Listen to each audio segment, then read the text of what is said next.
I think everything's good. Yes, we're live. I'm here with Aidan. How you doing, buddy? Bro, what's going on? We've been chit-chatting, and then I decided to go live so we could shift gears and talk about faith, because we were just chit-chatting about whatever. So before we get started on that, just catch us up to date, what you've been up to. Working.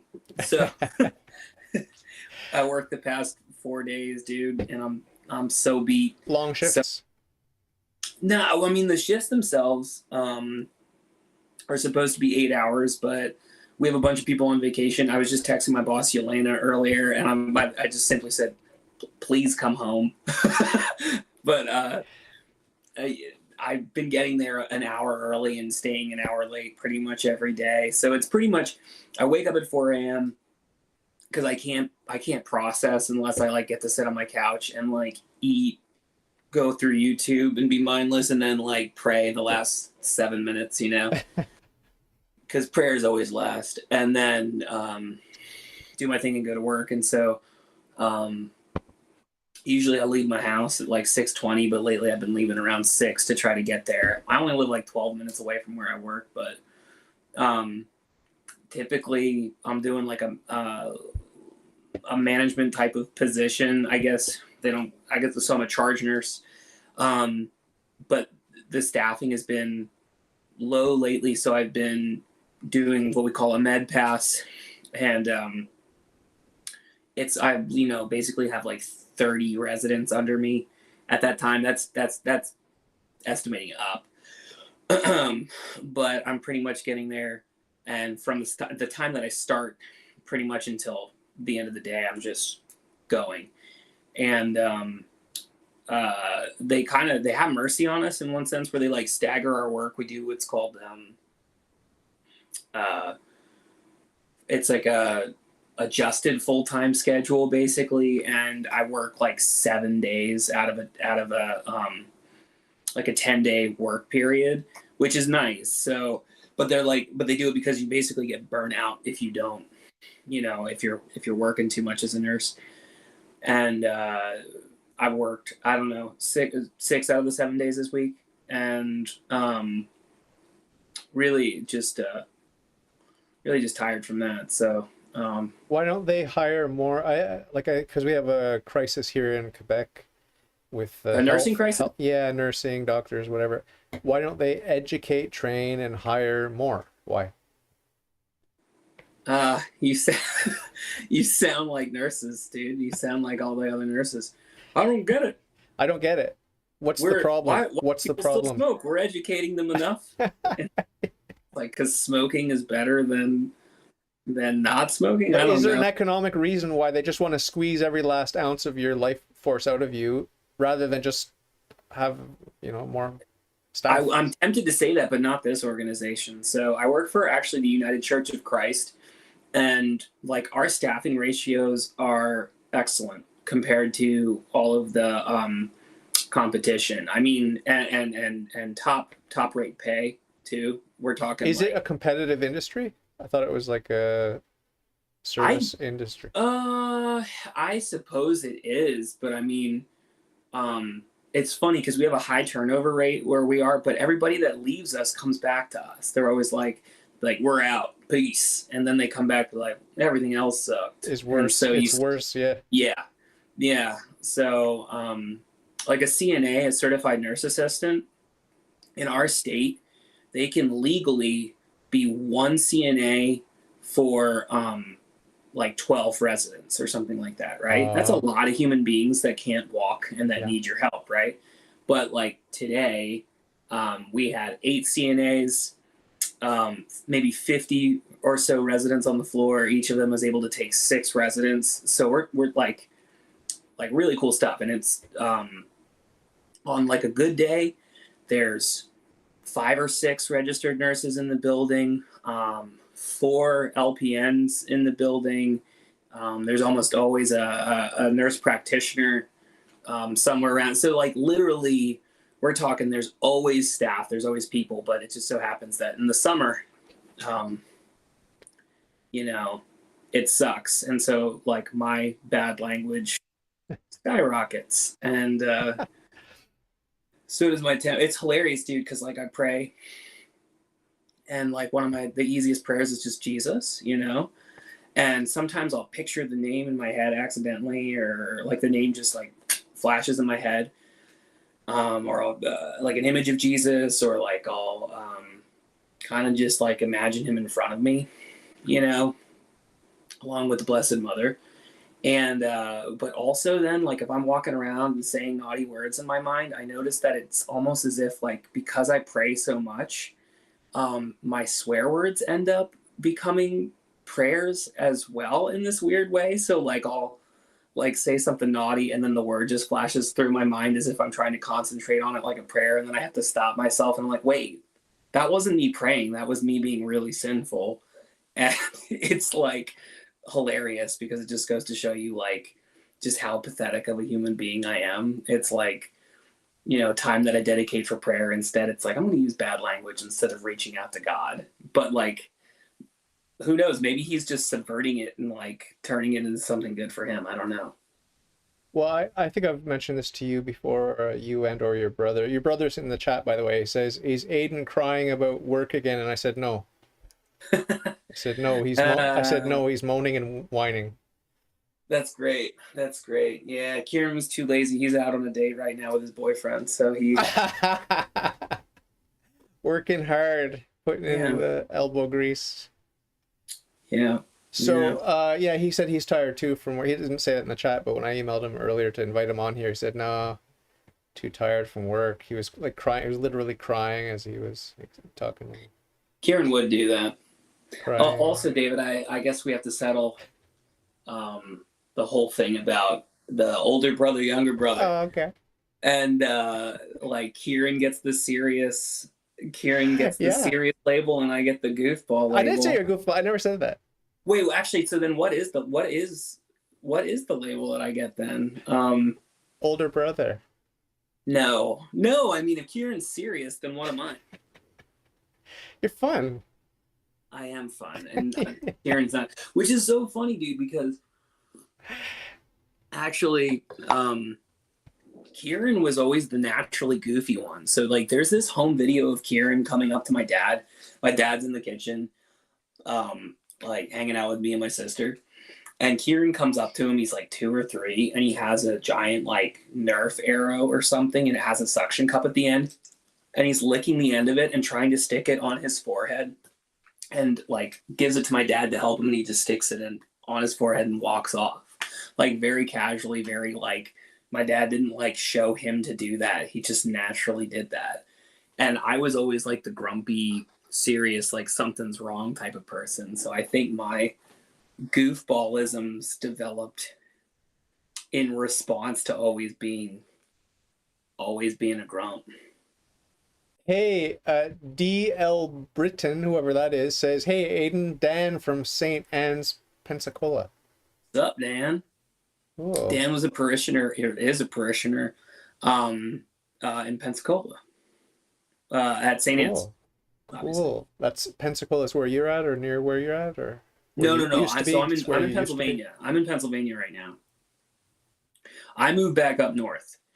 Rachel and I went to South Carolina for a few months, and it was overcrowded and it sucked. And then we were both like, let's get out of here. Let's go back up north. And so we did. You were at a Catholic hospital in Florida at one point, is that true? Yep. Actually, this one on my shirt, Ascension. Yeah. Cool. Was Kieran a bit annoyed that I said he has resting bitch face? I told your uncle he has resting bitch face. I don't know if he knows that or not. Well, is that a thing? Like, is that real? That Kieran has resting bitch face? It just came out of my mouth, and then I thought, hey, maybe it's true. I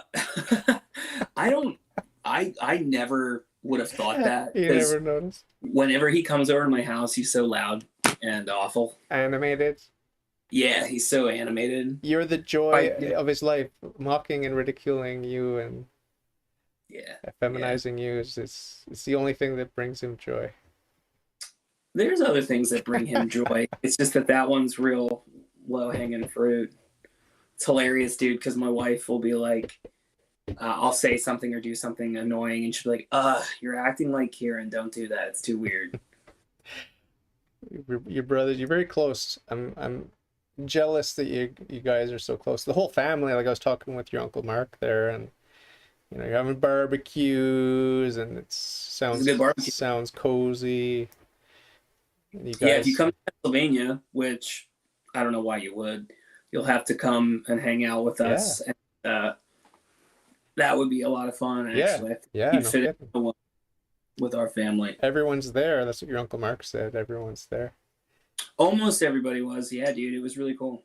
Everybody's like super close. Like, I listened to that conversation, um, and really enjoyed it. And then it was funny because I still have to watch your conversation with Father Calvin. Oh, okay, okay, okay. Yeah, because I we haven't talked watched a that little yet. bit about that. We talked a bit about that. Yeah. Yeah, dude, what was that like? Were you like stoked to do that? Yeah. Well, you know him, like he's on your radar as a public Yeah, he figure. is, but his face like always annoys me, so I just never like. Uh, I'm sorry, not that he was, it's okay. No, it's but okay. We have the human face is something that we are very meticulous about in our brains. Like we're analyzing the human face all the time, and mhm. we have preferences. Like there's some faces I like and some faces I don't like, and some faces that are memorable, some faces that are not memorable. And my favorite face is a face that's not typically explicitly beautiful, but what I find hints of beauty depending on it's an animated face that shows different qualities, Mhm. and then there are glimpses of interest and glimpses of beauty. That's my favorite. I don't like a face that's always consistently beautiful or always consistently interesting. I want a face that's shifting. That's what I like.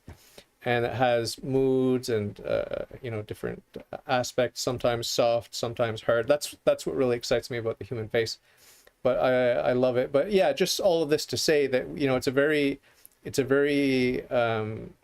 refined art, the evaluation of a human face, and there's a lot of taste that's very personal that we shouldn't apologize if you do like this shape of face and you don't like that. And even the shape of the head, there's some head shapes I just don't like. I will judge you and I will not like you just based on the shape of your head.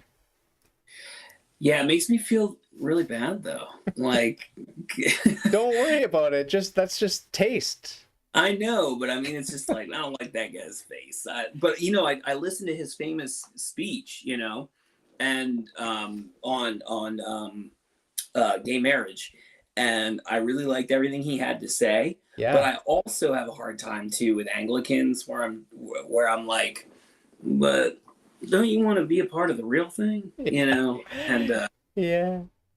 Yeah, yeah. Did you like what I said to your uncle about how cringy it is with Henry VIII, and I wouldn't even broach the subject with the yeah, deacon, and how Luther is much cooler.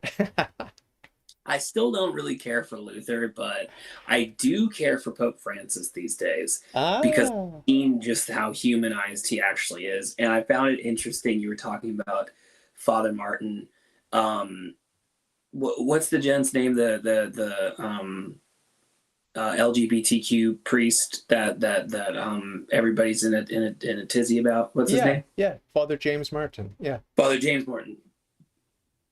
And I started to like my opinion started to be more refined and in tune. It's so funny because Mark is very critical of all of that stuff, and so like I remember months ago, maybe we were at a bookstore, I think it was, and like we were like looking at the Catholic section, and he pulled out Father Martin's book on prayer, and he's like, that's no good, and we both like ha ha ha ha ha, kind of like just laughing about it, and but it's so easy to villainize those people because you give them this kind of like one-dimensional face, and yeah, it's like here's this issue that they're representing, yeah, and here's the damage they're doing to the church yeah, yeah, uh, through their opinion. And then, but Mark said something really profound when you guys were chatting, and that was just he's probably seen so much pain that's been caused to those people, and like whatever his efforts are, it's in some kind of an attempt to um, uh, make up for that and also like help healing, you know, with Yeah. those folks. And so, Yeah.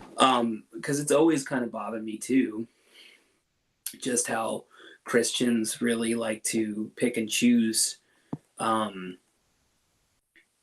uh, like what issues they're going to be really offended by, and Yeah, it's like, arbitrary. you know what I mean? It's Like arbitrary. it's so arbitrary, and like they'll be like, yeah, the Lord says that homosexuality is an abomination, and it's like, yeah, like those clobber verses are in the Bible. They're like they're not disputed, but it also says God hates divorce, and so like hates, the word hates is used, and so then it's like I can't tell you like how many people I've met in different Christian communities, whether it's Catholic or non-denominational, whatever it is, that you find out they're divorced and remarried, and it's like, why are we so cavalier?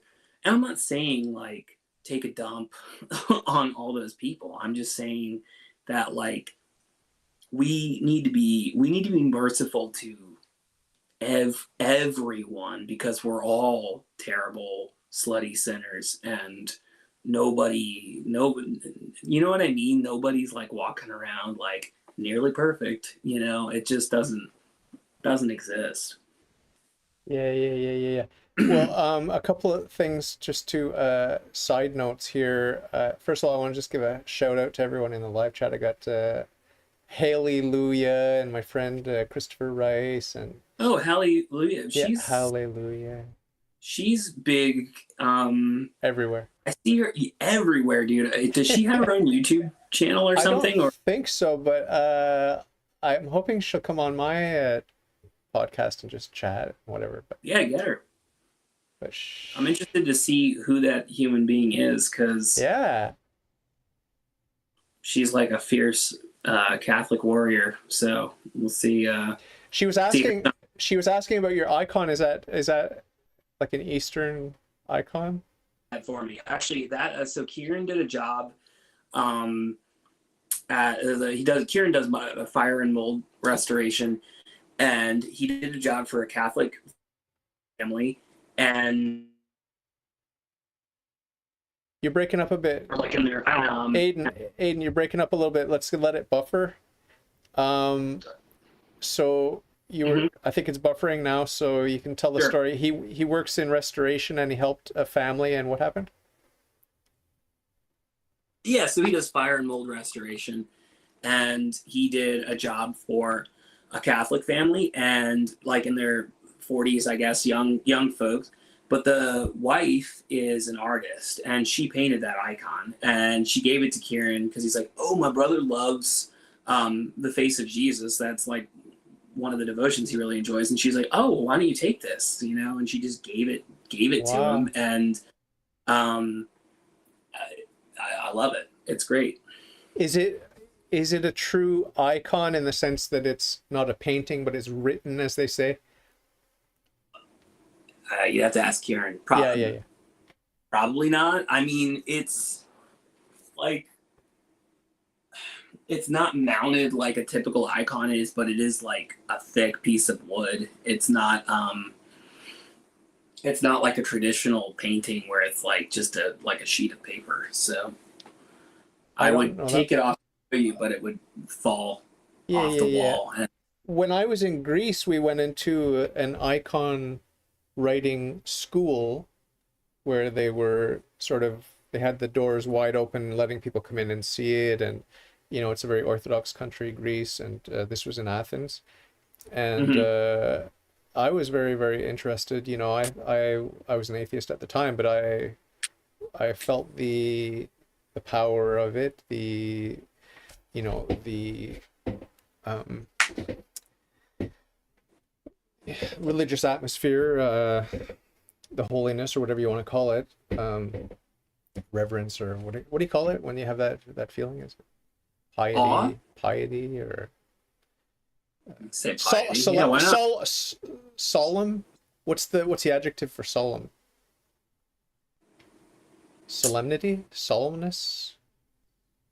Is there an adjective for that? How about sacred or like Solemn. I guess solemn is an adjective, right?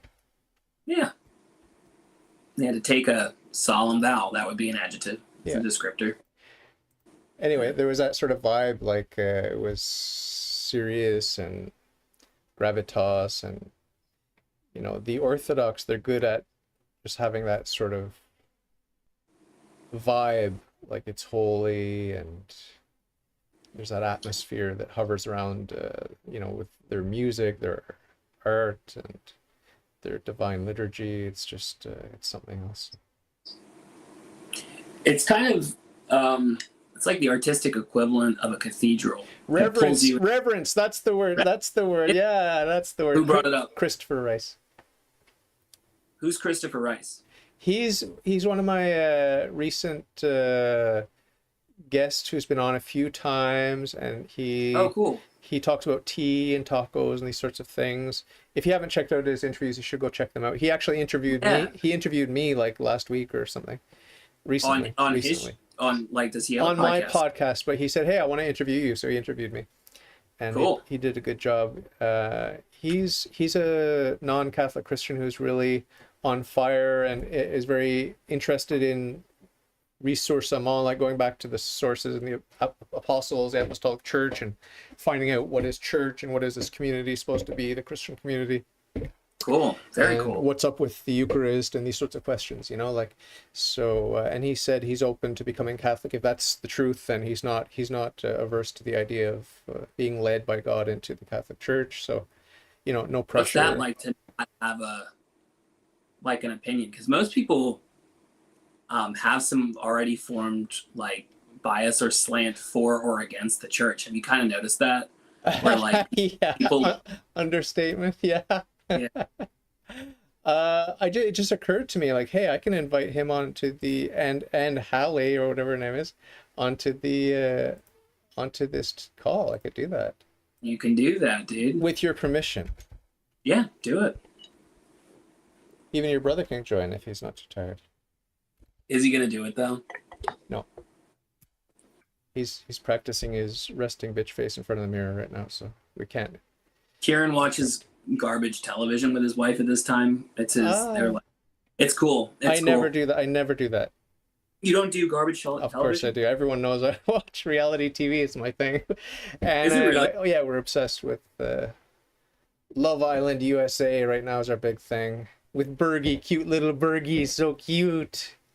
I have no idea what you're talking about. Okay. So it's better you don't maintain your innocence.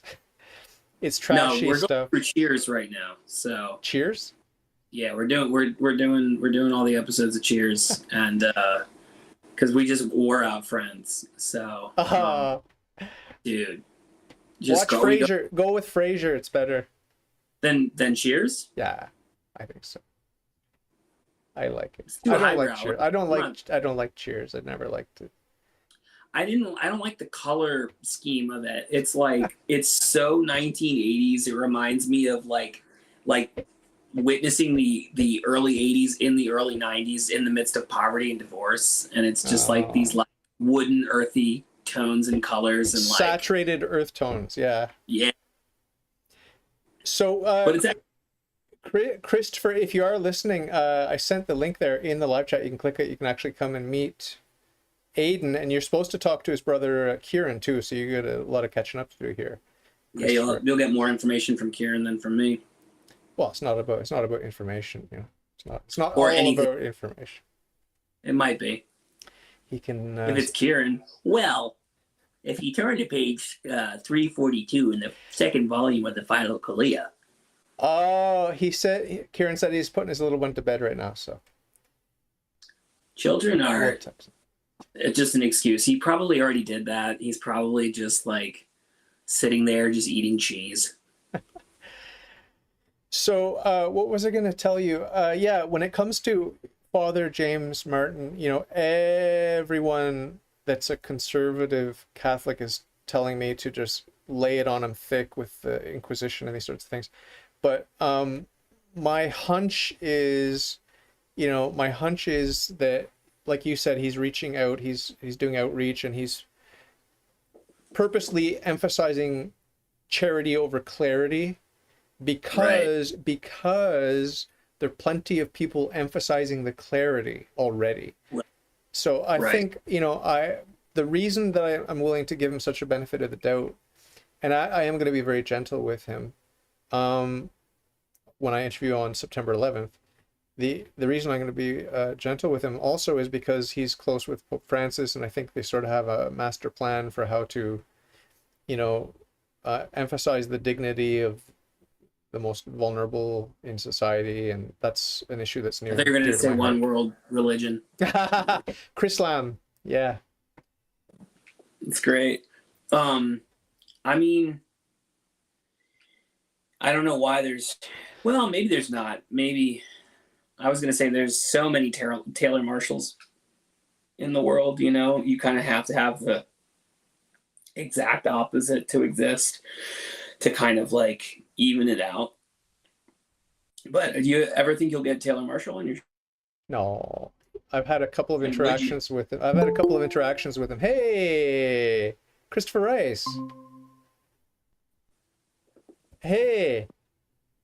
Hello, sir. I'm gonna minimize myself so you guys can fit a little bit better. Let me see if I can make this work. Yes. Hey, Christopher, Aidan, Christopher. Have you two never spoken before? See, where am I joined? What camera is this using? Yeah, look directly into one of your cameras. You were on the camera, Christopher. You were on the camera. Try again. Okay.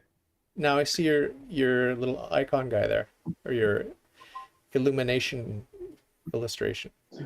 Now you're on some loose kind of camera. It says the call's about to end, so I don't know if that means you have to send out a new link or do something. Yeah, we'll do that when we get disconnected. We'll do that. Okay. All right. It's so annoying. Christopher, your camera is weird. It's like pink. He's mooning us. It's like, what's that? What's that shit? Got too close to the camera. It's like cotton candy. Are you buried in cotton candy? Yes. Yes, you are. Okay. This is the joys of technology. You were good, Christopher. We could see you, and like then you started messing about. Yeah. I'll come back on. Okay. See you in a bit. So yeah, the few interactions I've had with You seem not. Yeah. The few interactions I've had with Taylor Marshall were not good. He really didn't like that I was defending the Vicar of Christ. Like he really did not like that. So it didn't go too well. Yeah. I should have called him. I should have called him Bergoglio. That would have made him happy. Here we go. Hey, your ceiling looks amazing. Maybe tilt your camera down just a smidge so I could see more of you. Yes. He's got a great ceiling, and I've got a great washer and dryer. Yeah. What's up, dude? Say something, Christopher. Come on. Hey, Aidan. Good to meet you. Yeah, good to meet you too, man. So you're the older brother, right? I am the younger brother by 2 years. Oh, you're the younger brother. No, I'm not. I'm the older brother. It's just that Okay. he's probably It's watching fake news. It's fake news. Yeah. twisting his mustache. Well, I think I watched one of your brother's videos or somewhere that's mentioned you're the older brother. I'm also an older brother, so. Do you get mistaken for the younger brother though? Never. No. I said it to somebody at work today. I'm like, yeah, I'm always casting my brother's shadow. I'm like, everybody thinks I'm the younger brother. She's like, yeah, you do give a younger brother kind of vibe. And I'm like, yeah, I'm still your boss. Get out of here. I don't know if I agree with you. Having seen the little bit of you and your brother, I recognize the older brother. It's okay. I'm taller and more handsome. So like, if everybody wants to think that he's older than me, let them think that, you know? No comment. So, dude, have you gone to any liturgies? Yes. Yeah. What have you gone to? So I'm trying to think of maybe the first one. I went to a monastery in Chicago. Cool. A couple times. And then A Catholic monastery or an Orthodox monastery? Catholic monastery in Chicago. Cool. And then and that probably was part of the process of kicking off my exploration. And then our family's been to maybe 3 or 4 Catholic churches here in our town, Okay. and then an Eastern Orthodox church, Greek We guess Orthodox. the Orthodox liturgy was the best. So yes, Yes. for all of our local churches, but that monastery was pretty great. Yeah. Yeah. Uh, What could you and then, know? but our family's also Where it been was? visiting tons of other churches too. I'm sorry. Say that again. But our family's also been visiting like a bunch of other churches as well. Oh, cool. Like, what else have you been going to? Baptist, Lutheran. Mhm. I don't think I'd ever been to a Lutheran service before. Did you fall asleep? No, Oh, okay. no, like my brain is like in these things, so I'm like looking at all the elements. My kids and my wife are probably falling asleep, but I'm like, oh, that's interesting. What's going on? David Yeah. probably just thinks it's like a big punk rock show where like some like dude comes out in robes and is just like slamming on the You know, like, you know, my priest today gave me a penance because I went to confession before mass as usual, Mhm. and my penance was pay attention during mass. That was his penance. That was his penance, and it's like I'm glad he gave it to me. It was good. It was good because I have a tendency not to pay attention. You know, it's intermittent. My attention is intermittent, patchy. So this time I paid attention the whole time, and the time flew by. One of my problems at mass is I'm always thinking, when is this going to be over? When is this going to be over? So I can go do my will. When can I go do my will? Because right now I'm doing an obligation. And this is full disclosure. This is how my evil, selfish mind works. Okay. But today I had my penance to do, so I had to pay attention. So I paid attention, and the time flew by, and it was wonderful. So I should do that every time, and it is my goal to do it every time. But because I don't eat before mass, one of the things on my mind at mass is food. You know what I mean? Even if I eat before mass, like if I have time to, I still think about food. Yeah. It's like, yeah, it's Satan at work. But I know. I mean everything is when you walk into church, you know, there's always something that's trying to like pare your mind away from what's going on. And it's like, you know, what's your neighbor doing? Like, why are they crinkling this? Why are they moving that way? Why did they wear this? Why aren't they doing this? Like, I would do it this way. They should do it this way. Yeah. I intentionally close my eyes during the recitation of the Lord's Prayer because I don't want to see who's lifting their hands in the air because it annoys the piss out of me. Because it's one of those like things in the rubric that's specifically for priests. Yeah. And I mean, while we are priest, prophet, king in our own sense, like I have a role, they have a role. And right now my hands are firmly in prayer. But you know what? It's like, you know what? They're praising God. They're doing their thing. They don't know. Maybe they don't know any better. Let them do it. But I have to close my eyes because I know that if I catch the people around me, I'm going to be like, you know, douchebag. And it's like, what good does that do? You know? Well, if you ever go with David sometime, you have to be careful because we do have a David in our presence. So you'll close your eyes. He's going to strip off his clothes down to his boxers if he's dancing around. Yeah. Just because I can. I am a little bit rebellious that way, but not in that way. But when, you know, just in terms of the orans posture or whatever it's called, because the rad trads emphasize that so heavily, I purposely go against the rubric and I do the orans hands. Oh, that's baller. That's so cool. I do that on purpose. Actually, now I'm going to see it as just oppositional defiance towards radical traditionalism. Yeah. Because I'm just like, I just tell God, it's like, hey, when it is the custom, it is not sin. That's what St. Augustine said about polygamy. When it was the custom, it was not sin. And I'm looking around, everyone in the West is doing this. Same thing with communion in the hand. When it's the custom, it's not sin. I'm doing it against the rad trads. I'm saying, look, I'm subject to my priest who's subject to the bishop, and I'm going to get in line. I'm going to get in line as soon, and I'll be very happy if there are corrections made so that we can have, you know, communion on the tongue and we can do the prayer posture during the Lord's Prayer and these sorts of things. But until that time, it's the custom, and the priest is smiling on it and the bishop is smiling on it, and I'm just going to do it in Right. rebellion against the conservative Catholics. That's why I do all those things. It only just occurred to me the other day that radical traditionalism is just another name for fundamentalism. It's literally, it's just the Catholic equivalent of fundamentalist Christians. It's just with like that Catholic flavor. And it hit me like a ton of bricks during prayer when it shouldn't have, because I was supposed to be focusing on prayer, but instead I was like, oh, I never kind of put that together. Yeah. But yeah, I like that because I briefly watched some of this interview. It was a Matt Fradd interview with this Eastern Catholic priest who was talking about liturgy and the formation of liturgy over the years. And he was saying like, well, yeah, there's rubrics on liturgy, but like they're shaped by how people respond to them over time. It's bottom up. Yeah. Yeah. And it's like, oh, that's cool. And he's like, so like all this stuff that people like wanted in the traditional Latin Mass, he's like, it developed. Like elements of it developed with people.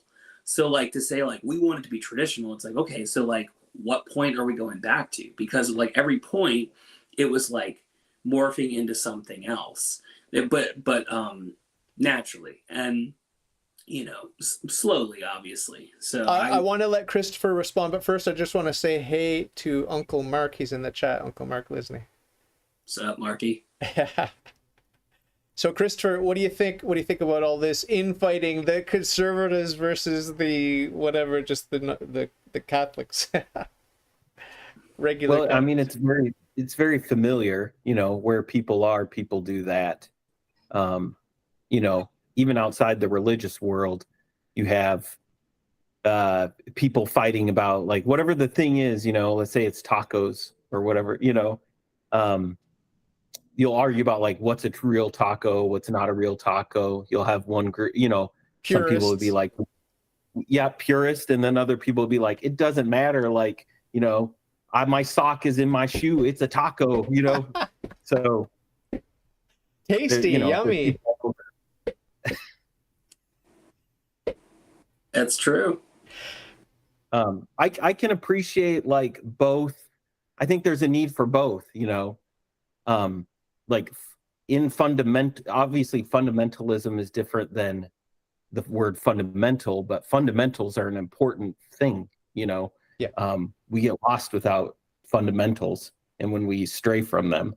But fundamentalism is a little different thing than that. But what, you know, the thing I'd like to say, Aidan, before you continue, is like if you're three children in the backseat of your parents' car and the two parents are in the front seat, and the parents are good parents, meaning they have rules and they love their children and they also pay attention to their kids, even when they're talking amongst themselves in the front seat of the car on the road trip, they still know what's going on with the kids, okay? And the kids are in the back seat, and one of them is, you know, a rad trad kid that just loves the rules and loves enforcing dad's rules and mommy's rules and these sorts of things. You know, they are in the car with the parents, and so that snotty-nosed brat doesn't need to be the enforcer. He or she doesn't need to play that role of enforcer. It's unnecessary and it's annoying, right? It's like daddy's right there. He's in control. Like we can feel when we've stepped out of line because daddy is going to turn around or he's going to raise his voice or he's going to say something or whatever, or give us a look or give us a smack. Yeah. So it's the same thing in the church. Like, I just think that we need to relax and not police each other. And we need to, you know, be Christian, but we need to keep our eyes on the bishop. Don't do anything without the bishop. And then the rest is just like free and easy and in essentials, unity, but in non-essentials, a healthy diversity. And it's the same thing with the three kids in the back seat. They're three different kids with different tastes and different talents and different senses of humor, and we should let that flourish. If one of the kids is suddenly policing everyone to be the same, that's the bad kid, in my opinion. So I don't know what you guys think of that analogy, but I enjoy it. I'm sorry, I like to talk. And so I'm like, I better restrain myself. Why don't you say something, Chris? Because you jumped on and you got to play catch up. Are you dad? No, I'm not. I'm not either. Well, I'm a dad, so I get to what you just described. I mean, we've all been kids, so we know that. But like as a dad, I get to see what you just described. I think it's the heart, you know. Yeah. Like if I'm away, if and the kids are home alone or whatever, even in the back of the van, and one of the kids is doing something they shouldn't do, I'm not opposed to one of the other kids giving them a gentle reminder and leaving it at that. That's very difficult for them to do. They do tend to want to like let me step up and, you know, you shouldn't, you know, like, and it really goes, they don't really care about the health or, you know, the safety of the other kids. They just want to like lay down the law. So I think a lot of it has to do with the attitude. Yeah. But what I was emphasizing, I was emphasizing the freedom that a good parent gives to their children, and that safe space, like being in the presence of the parents, like it's automatically a safe space if it's a good parent. You know what I mean? So like I'm in the church. I don't need to worry. About all the nonsense that the Taylor Marshall's worried about, like Pachamama. I don't worry about Pachamama. If you don't know what that is, Christopher Rice, you could just Google it and you'll see all the drama for no reason. You know what I mean?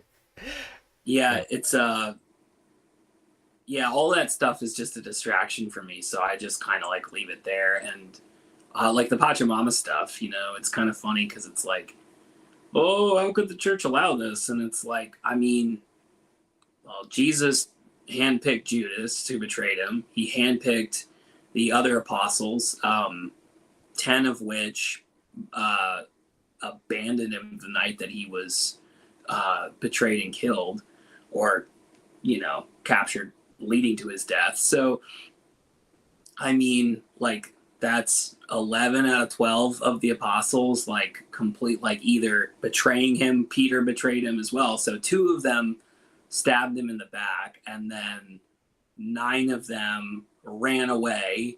I mean, that's like almost all of them basically took a steaming dump on their friend. And so it's like, well, that doesn't like surprise me now that I'm like really looking at it, that like all this other stuff like creeps in into the church, because it's like, yeah, I mean, we're human beings. We kind of suck at like everything that we take on. So in your analogy, are you talking about the officials who gave too much weight to the Pachamama, or are you talking about... I'm talking about Taylor Marshall's kind of attitude towards like, he's so hypercritical about everything in the church. It looks like it's pointing towards something. Like, it seems like he's trying to make some kind of point, but he never comes right out and says it. So like, it just slowly leads everybody in the same direction. And I think it's probably like pointing towards some kind of sadovacantism, something along those lines. But it's demonic. It's disgusting. And it just like creates this like really sick attitude in the heart. So if you don't become angry, vengeful, and irritated by everything around you as a result of watching it, you become scared. And so I know that if fear and anger are involved, Satan's definitely involved in that. And so, you know, I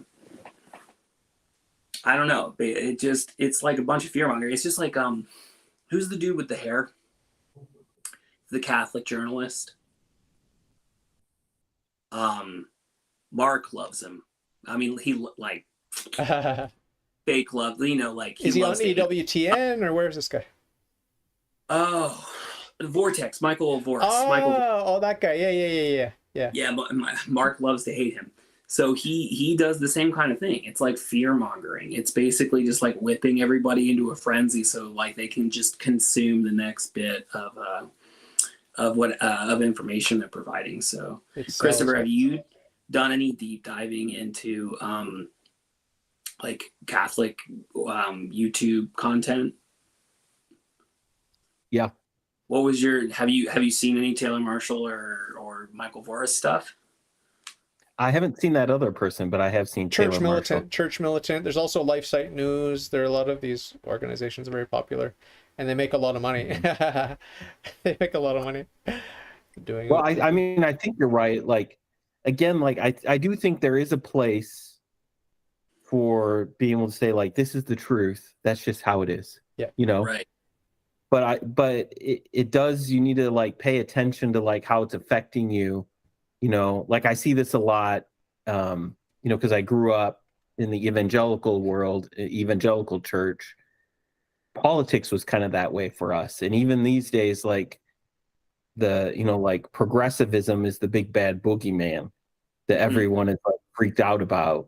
And again, I don't think like exact same thing that you said, like just to focus on that constantly, I think is a distraction. Now, I think there is a time and a place to be able to say, like, no, there's some error right here. You know, best to avoid it. But if that's all you ever focus on, you know, if all I ever say is like Taco Bell is bad tacos, Taco Bell is bad, if that's all I ever do, and don't instead like enjoy and share in what an amazing taco is, then you know, that's just so negative. I'm missing out on the wonderful good stuff. Absolutely. David? Yeah. And I'll be right back. Okay. He's going to have a taco. He's obsessed. The guy's obsessed. I like the taco analogy.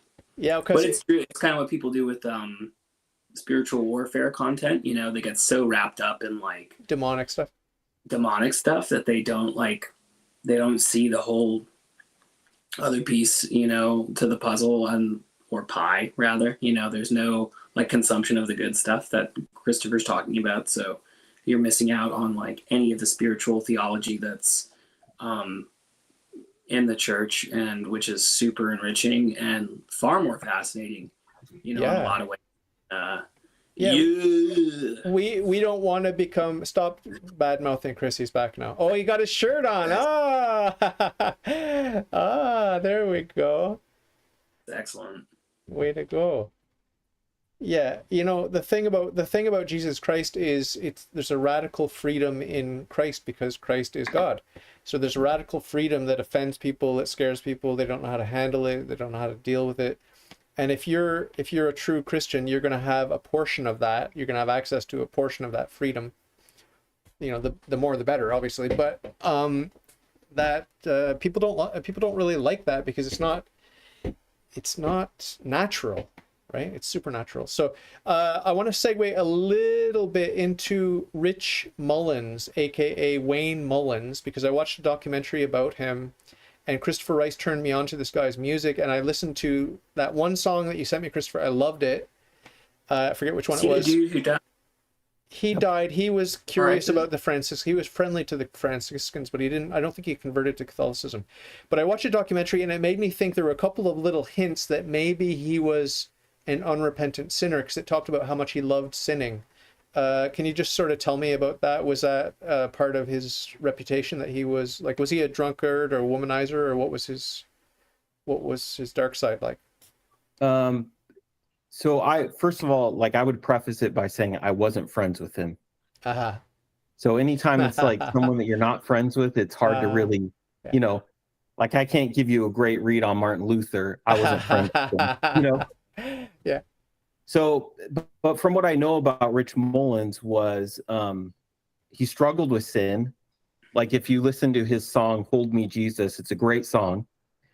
But then he tells the backstory of it, which was like he was in some town on a concert and in a hotel room, and he was hoping that the guy that he was with, who he was touring with, his roommate, would fall asleep so he could go out and sin, you know? And so that was kind of the struggle in that moment for the writing of that song. So he was very open about that he did struggle with sin. I wouldn't say like he was an unrepentant sinner. I don't think he was like, it's not sin, it's okay, it's no big deal. That's cool. That's cool. That's the most important thing to me, is like, is he repentant or unrepentant? Do you know him, Aidan?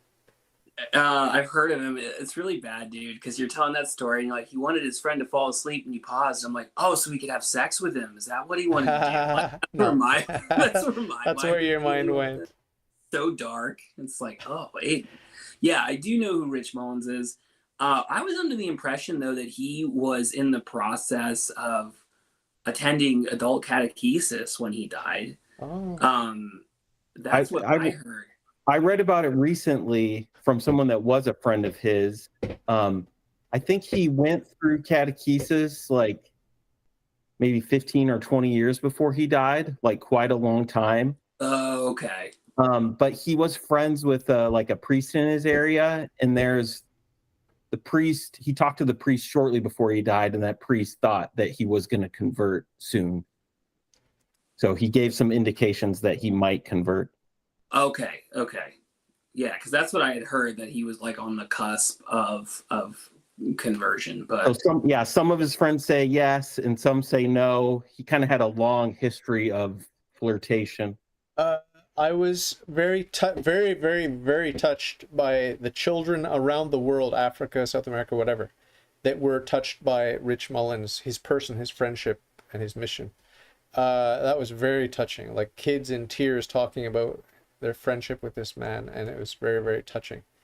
And how they taught him about God, and it's amazing. It's amazing. And then, I was like in tears watching this, and then at the end of the movie, it's like, oh yeah, and then he died in a violent car crash or whatever, and it's like, oh no. I mean, that's not a good sign. That's not a good sign. But to me, it's like they will block someone's canonization if they die a violent death like that. So that's a good reason to say that, oh, maybe he's not a saint, because I was thinking this guy's a saint. That's what I was thinking when I was watching it. I don't think he was a saint, and I think he would probably be the first to admit that. That's probably like why I connect so well with him, is he struggled. Yeah. He wasn't someone that did Aidan, didn't all the saints struggle? Didn't they? They did, didn't they? They did, yeah. Yeah. Well, and I think he failed. I think he failed a lot. Oh, okay. But what you can say is, like, he lived a life. It looked like he was trying to follow Jesus in his life. Yeah. And sometimes that's hard to see for us American Christians, where we just we more go with our culture than really do anything. Our Christian life doesn't really cost us a whole lot. So he, it was said that he gave away pretty much everything that he made except for a small amount to live on, and lived kind of like a homeless life, and but a tight community of dudes. So his life there's a lot of elements that are inspiring, for me. And then his lyrics are they're different than most other like Christian music writers. There's a lot of depth there. They're kind of like the Psalms. Yeah, I've only ever heard Awesome God by him, to be honest with you. Yeah, that's probably the worst song. Hallie says that she's never heard of that thing about violent death precluding someone from canonization or whatever. But that's why Thomas Kempis is not. Yeah. And then she says tuberculosis is a pretty violent death internally. Well, that's a completely different thing. Like a lot of the saints were allowed to suffer and die with disease and these sorts of things. That's not what I'm talking about. I'm talking about like murder or falling off a bridge or tower falling on you, or a car crash or something like that. And I'll have to go and find out. That's not a good sign, because you can despair, or because it's just like you're not in God's favor if these like. That's what I've read. I'm gonna have to go and fact check. I'm gonna have to go and fact check myself on that one. But I've always had that impression that like it's like if you're in God's good graces, you're not gonna die in a car crash or something like that. That's the impression that I've always had from what I've read. You gotta give to get. This is prosperity. We're gonna earn and burn. It sounds like the prosperity gospel. Okay. It sounds kind of like, no, I understand what you're saying. So my understanding is, like, for somebody like Thomas Kempis, right? Yeah. So there was indication that he wasn't dead when he was buried. Yeah. And so there were scratch marks on his coffin. On the inside, yeah. On the inside of his coffin lid. And so he wasn't, they were like, well, we can't say, because like chances are if you're like nailed inside your coffin, you're going to despair. and then die in despair. And to despair, I still don't understand this. Mark and I have had a couple conversations about this. Like, I don't understand how despair in some circumstances is sinful and despair in some circumstances is not sinful. But I guess it's enough to, like you said, David, like take somebody off of the running for sainthood. But they're bringing up canon, they're bringing up good examples in the live chat, like one of my favorite saints, Saint Maria Goretti. She was like stabbed to death. Was she really? Yeah, but then her stabber became a holy man and a monk and all these sorts of things. Oh, he was a monk, right? Alexander, whatever his name was. Yeah, he became a monk. So yeah, I stand corrected. I think I stand corrected on that. Come on, David, you're so wrong, bro. No. I got a zapper. I got a zapper to zap the moths around my house, and it's like a tennis racket. Well, maybe it's like despair, like Israel in the desert, where it's, it's kind of like you brought me out here. Now what? Are you just gonna leave me out here to die? This is terrible. So, but but would you say that that's like gravely sinful? I mean, because in my mind, that's just being logical. It's like, okay, now what?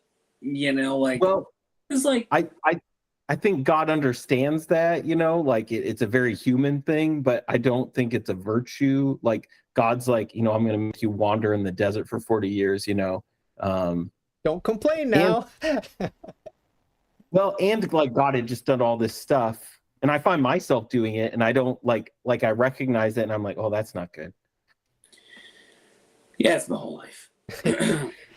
Yeah. Well, one of my favorite stories about complaining is where Jonas, or whatever his name is, with the whale, Jonah with the whale, how he's complaining all through the story, but especially when the tree that grew up, the bean tree or whatever it was, grew up to give him shade, and then God shriveled it, and Jonah... No, that's Jack and the Beanstalk you're thinking about. No, but it was Jonah, right? And God said to him, "Are you angry, Jonah?" And he said, "Yeah." He said, "Angry enough to die." He said. I love that. Yeah, I forget who did a commentary on that. I don't know if it's Catholic or if it's just general Christian thought. I don't know what the camp is, but there are some people that argue for his damnation because of that. Oh, so I don't like that camp. I don't like that camp. No. And I was telling Julie, my wife, this week, you should watch her episode before you watch my episode. Oh, cool. Okay. Good husband. It's much better. Right there. Yeah, she's the better. And none of my wife's. But I was saying, like, I am like the most.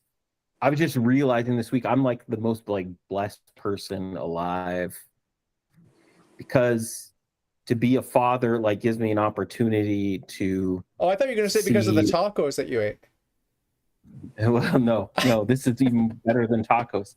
To see like through God's perspective, like what is my heart for my kids, and sometimes like we recognize that God is just, and like the layer down of the law, but I think we forget, like, because I have a heart for my kids. If my kids say like something stupid like Jonah said, I'm not going to be like, oh damn, like just and with that attitude. And if I'm able to have like a merciful, kind, and loving heart towards my kids, even if they say something stupid like that, like Jonah said, like God is like a way better dad than I am. I'm a crap dad, So like it's just to be able to have that perspective, and we forget that all the time. Yeah, that's actually I envy that about dads, because I spoke to my dad about something very similar, about confidence in God's love for us, and he was very, of course, and it's like, well, yeah, you're a dad, so like he's like, oh, I don't worry about you, I don't worry about you, like I understand, he didn't say it like this, but basically he was expressing a knowledge of the sovereignty of God, and just like, well, my kid's salvation, I don't have to worry about that. And I didn't know if it was foolhardy or not. And it really probably just comes back to what you're talking about, just an unconditional love for your children. Yeah, there's still Plus, it sounds your what? dad trusts God, trust his father. Yeah, there is the bleak reality of our free will and the abuse of our free will, which is that's what scares me. It's not that I distrust God, it's that I distrust myself. What's in my heart? My heart is wicked, and I don't want to say no, but it's in me to say no. I know it's in me to say no because I say no every time I sin willfully.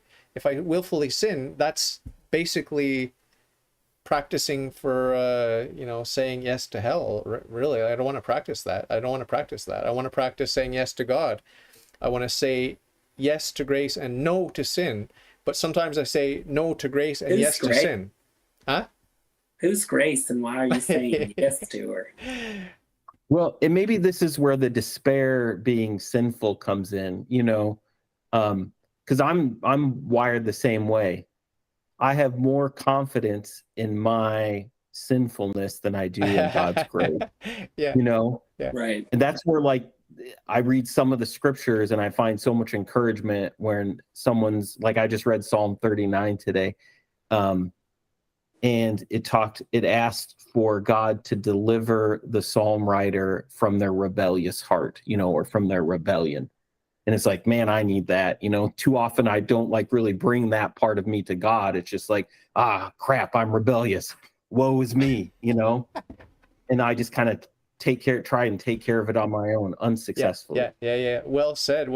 Thank you for that, because that's exactly what I do all the time. Wow. Yeah, that's a great insight, man. Thank you, David. I give credit to David for the Psalms, even if he didn't actually write them all. I just say David, and some of them actually say that David didn't write them, right? Some of them, Korah or something. Yeah. He wrote like a ridiculous bunch of them. I give credit to David sort of loosely for all the Psalms. Of course you do. Of course I do. Christopher, what started your inquiry into other churches? Well, I've kind of always had a questioning mind about anything and everything. So really it started way back in probably my teenage years, when I met Jesus, had my life just totally flipped upside down, everything. And the scriptures kind of came alive at that point for me. Before they were pretty dead, as was my life. And so in reading those scriptures, I found that the church that I was in didn't align with everything.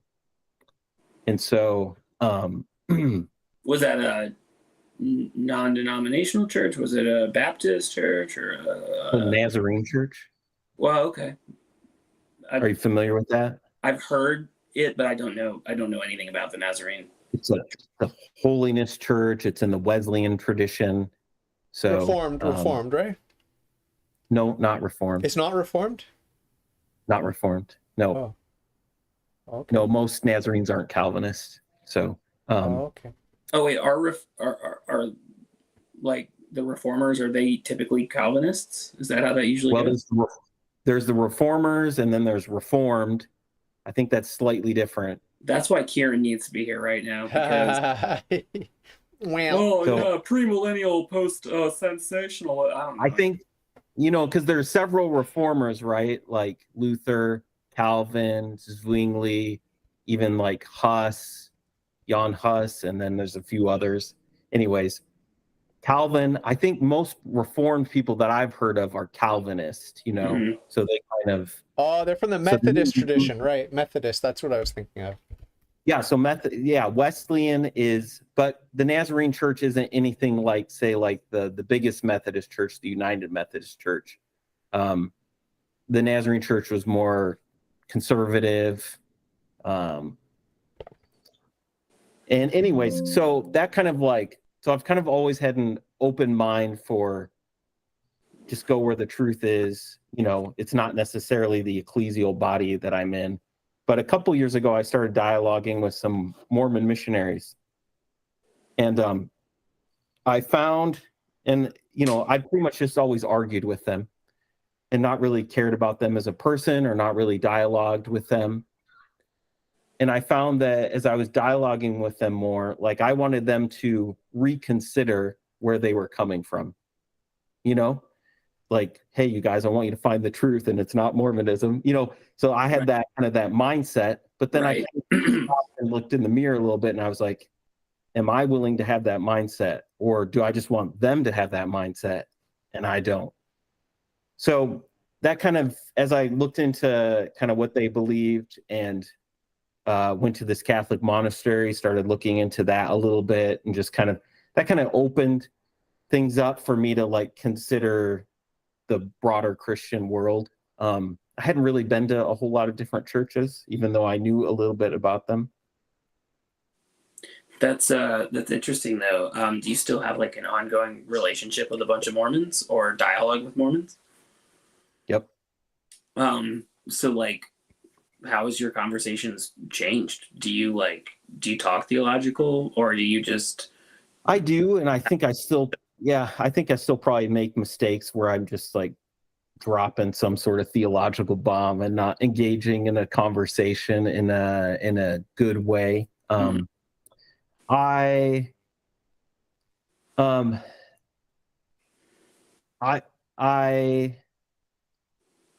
plan on reading like their scriptures this year to kind of be informed.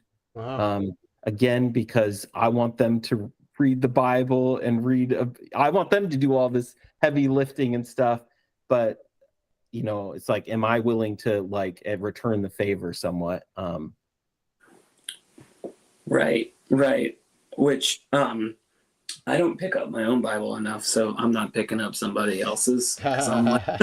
Well, David knows this. Our family read through the whole New Testament the past 6 months, so right. That came first, and that was like kind of comparing like the different claims that we had heard, you know, from different churches, and seeing how it lined up with those apostolic writings. So how much of the Bible or the books of the Bible is or are, I don't know, contained in the Book of Mormon? Because like... So, yeah, all of them. Oh, really? Oh, wait. I take that back. So I don't know how much we want to get into this, but whatever. But like, so they have a set of, I think, 4 scriptural works, and one of those is the Bible. But then also the Book of Mormon has tons of like quotes directly from the Bible. Okay. So that's one of the arguments kind of against the Book of Mormon, is that Joseph Smith just kind of lifted things. They have a 66 book canon, by the way, for their Bible. Their Bible, yeah, I think their Bible is just the Protestant canon. Yeah. Okay. Have you yourself jumped into like the Catholic and Orthodox canon and like picked up the books that aren't in the traditional 66, or I haven't yet. You should. I know. I've had conversations with my friends. It's colorful stuff. Yeah. I've encouraged them to read it. Like some of my friends are reading it, but I haven't read it yet. Is it considered?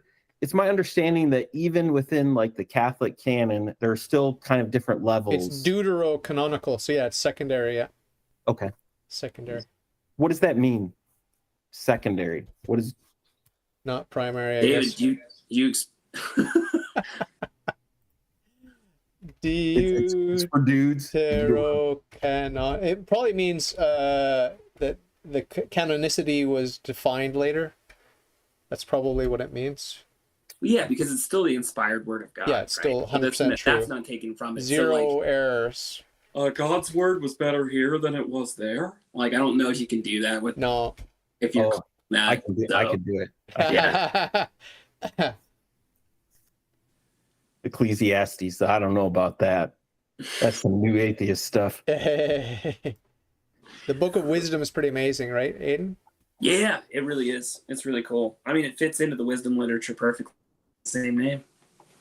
And I love It's I love the Maccabees. I love the introduction to the second book of Maccabees. dude, I've not read the Book of Maccabees. Oh, No, it's I know, amazing. man. They're amazing. I know. I was doing the Bible in a year with Mike Schmitz. Oh, Read the New Testament 1 billion times, and then I started doing the Bible in a year. And then I always buy new stuff, so I bought this. uh, I know. I bought this little book, but it's like a compilation.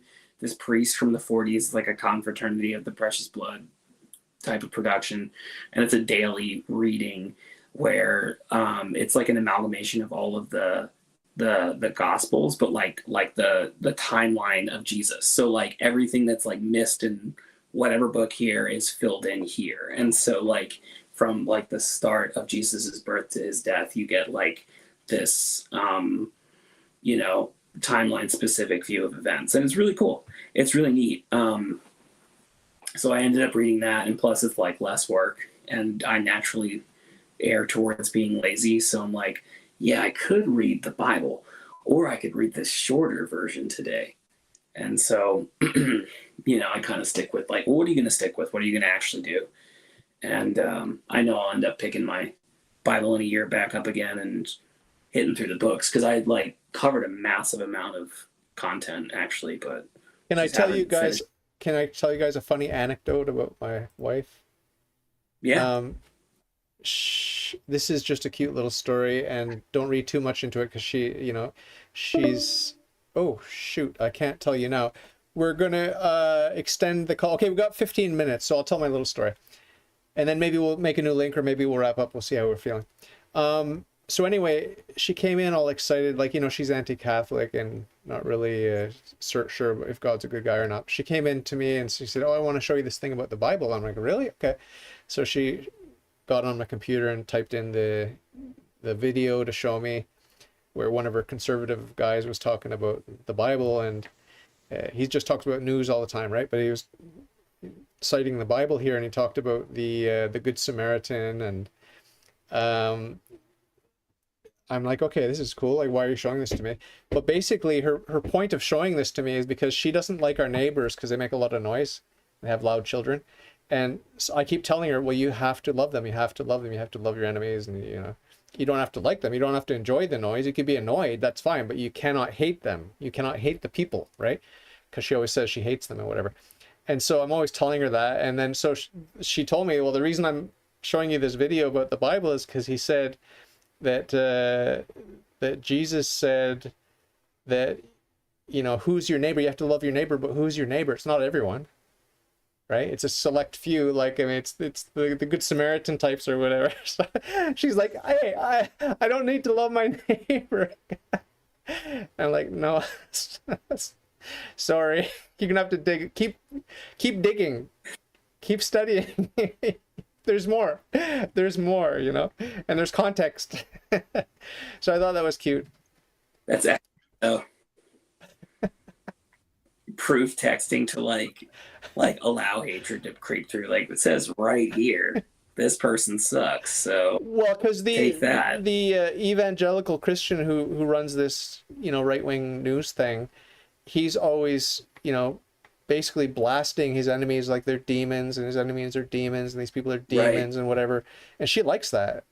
She likes that. She finds that a lot more palatable than my lame Catholic approach, which is like, no, we have to love our enemies, we have to love our fellow humans, and she doesn't find that as cool. Isn't that kind of like hippie though? Like, weren't you all like, oh yeah, peace, like back in the day? Like, did you kind of have a peace love? Yeah. Vibe back then too? Yeah, that's probably one of the reasons I'm not, that's one of the reasons I'm comfortable, I guess, with the Catholic kind of vibe, which is less harsh. It's supposed to be anyway, in its true form. I think it's less harsh. Like we were talking about the Radtrads and the conservative Catholics. I mean, I think that they would also like this radical conservative political commentator, this evangelical guy, because he's so harsh. I think a lot of the conservative Catholics would like that. Like, yeah, this is, preach it, man, you preach, But my approach is a lot more moderated and softer and cautious. It's a more cautious approach because vengeance is mine, says the Lord. And Rich Mullins actually said that in one of his stand-up things between songs. He said something about, yeah, I know vengeance is mine, says the Lord, but I want to be about the Lord's work. I want to I want to help him to do that. He made a joke about that. So that's kind of like what my wife's going through. You know, she wants to she really wants the vengeance of God to come down and smite all of her enemies, but not to smite her. Because she's innocent, right? In her own eyes. So it's cute. It's cute. So naive. So naive. I mean, that's what we're all going through, isn't it? Isn't like life just adjusting and then just like learning how to hate people less and less as we go on? Like, there are people that have said like single things to me that I still come back to in my head every now and then. And I'm like, that dick. And it's like, bro, that was 10 years I ago. apologized. How many times do I have to apologize, Aidan? It was a joke. No, I know. No, I'm just like thinking to myself, and I'm just like, nah, I'm a rotten human being, and but that's why I like Jordan Peterson's trepidation in like referring to himself as a Christian, because to like actually like be crass enough to refer to yourself as a Christian, it's like it's such a high level to live up to, and I think part of it is realizing like that nobody's hitting that mark ever, and like that's okay. You just keep going for it. I'll send the new link if we get bumped off. But did you watch my Sydney Davis Jr. interview where she interviewed me and she asked me? She said, "Okay, so you went through this conversion in 2009 to Catholicism. What's your next conversion going to be? What do you think your next conversion is going to be?" And I said, "Well, I'm really hoping my next conversion is going to be, instead of giving lip service to Christ, that I'll actually live it and I'll be a Christian. That's my next conversion. I'm really excited about that one." So that's not the answer she was expecting. She thought like maybe, oh, Buddhist, I'll be Buddhist next time. You know, right? But I think you make a good hairy Christian. Your hair's long. No, but we always talk about conversion. It's not a one-time thing. It's an ongoing thing, day by day, and all this. It sounds cliche in Catholic circles to talk like that, and maybe in Protestant circles too, I don't know, but this ongoing conversion thing. But it's like there are definitely, like, I always compare it to chess. Like, yeah, I can play chess, I can beat most people that I know, but I suck, right? That's like the depth of the levels of the knowledge and the skill at chess are so deep. You could be very naive about your skill level if you come up against someone who's just in that next category above you, and they're 10 levels above that. You know what I mean? So it's like, it's humbling.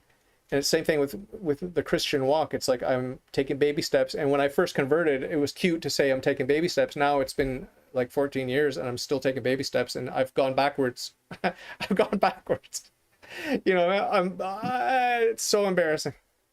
But the cool thing is, though, is that the hope with your wife is that like she could be exactly where she is right now and still be considered a Christian. All it has to be is just that attitude of desire to reorient. So it's like, my neighbors suck and I want to hate them, and then it's like, but I know I can't, so I won't.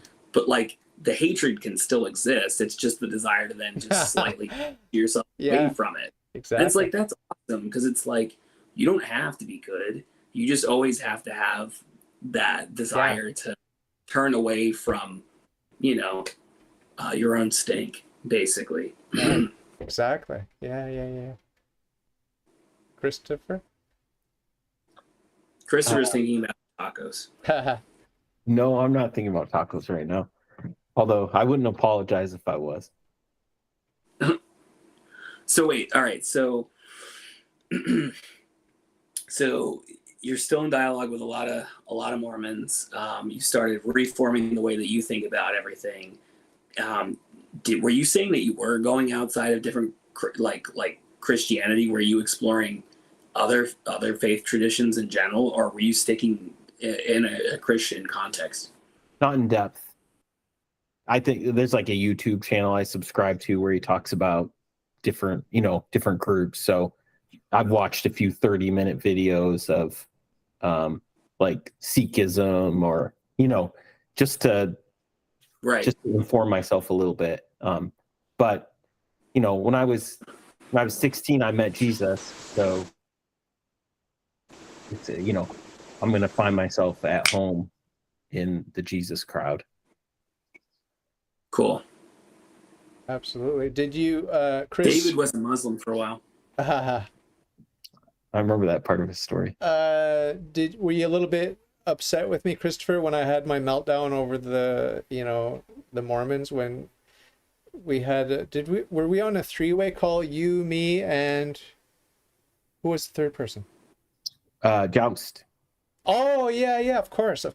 Yeah. Because What I got happened? triggered. I got triggered because Christopher started like talking about different Christian denominations or something, and he brought in Mormons, and I'm like, I'm not going to stand for like speaking in the same breath about Christians and Mormons. I was like, Well, I thought someone else brought Mormonism. maybe, I yeah. was explaining something about it. I find myself as like the unintentional like Catholic apologist or Mormon apologist I see. in groups that don't Stick up for the underdog. You stick up for the underdog. Well, no, I just try and like explain it clearly. So like if we can critique whatever thing that is, but let's do it like I want us to do it like accurately. Steel man. Yeah. You're very nice. Well, I don't know how nice I am, but like I want to approach it that way. And to be honest, I used to really kind of be in your shoes until a few years ago. You mellowed out. Well, I didn't mellow out. Like I just have friends who are Mormon now.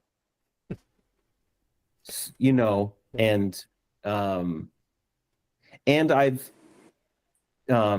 like I've taken some time to understand where they're coming from a little bit. I still don't get it all. And so I think it's just good if we don't misrepresent them. And I see it happen both ways, whatever the thing is. I find myself being an apologist for all kinds of things that I don't believe, like whether it's, because Mormons are caricatured, Catholicism is caricatured, Calvinists are always like the brunt of the joke is like Calvinist. So, and the robust side of all of them isn't so, we talk about steel man, like the robust belief of all these different groups isn't so easy to knock down. If it is super easy to knock down, perhaps we don't understand it completely. I have the same thing when it comes to yoga. So like when Christians try to put down yoga, it's like, I'm cool if you put down yoga, but I'm not cool if the way you get there doesn't make sense. And if you really don't know what you're talking about, then like that really, it bothers me. It bothers me to no end. And just because it's like you have something that's experiential, then you have something that's theoretical. And a lot of the times in these situations when you're being polemical, you have the knowledge, but you don't have the experiential knowledge that like comes with being in something like that. So you have people that are like talking about things in a really naive way, and it's like, this isn't going to hit anybody other than that person that already agrees with you. And people that are deeply entrenched in this thing, they're just going to see how much information you don't actually grasp, and they're going to be solidified in thinking that Christians are stupid and that whatever they hold dear to themselves, whatever they're doing, they're going to continue doing it. And on that note, I'm actually teaching a yoga class again. No way. Yeah. August 20th, I started practicing back in my old studio, and I'm going to be teaching again. No way. Yeah. Because I know you were struggling at some points with I gave up struggling. I'm like, bro, gonna go exercise. I'm gonna go sweat my guts out, and I'm gonna just so I've been doing that, and I feel great. No way. Cool. Yeah, I feel really good. It's just been, my knees have been so bad. Like, just I'm 33, and my knees are just like. Wait till you're 53. I mean, like, come on, man. Like 33, my knees hurt. Like, what's that about? I'm not like lazy. I exercise, you know, I do the things I'm supposed to do. So I'm like, well, this is lame. Picked up yoga again, and my knees have been fine. So, but you got any thoughts on Amazing. that, Christopher? Because you seem to, I see some head nodding and didn't No, know. I'm out of shape. I'm lazy, so I don't have anything to say. The only thing I know is, and I don't do it for health reasons, but and David knows this, Finnish sauna.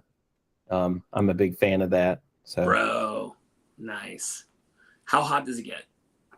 the hottest we've ever had it was probably when my son heated it up and didn't watch it, probably 245, 250.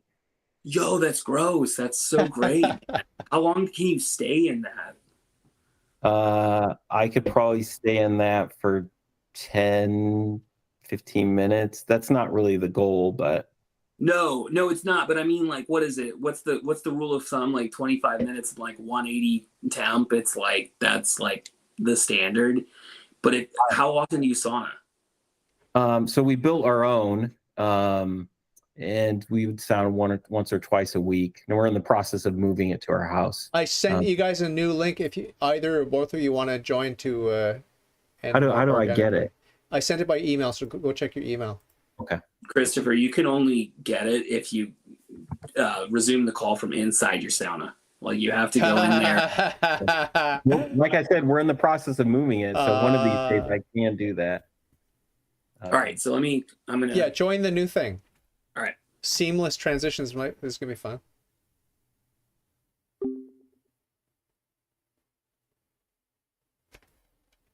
Let's see.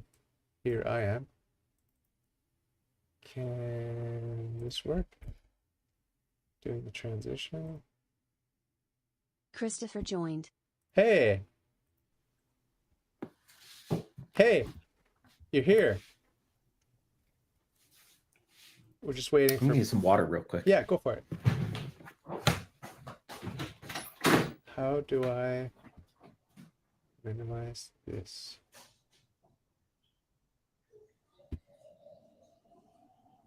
Do. This one doesn't kick me off. It's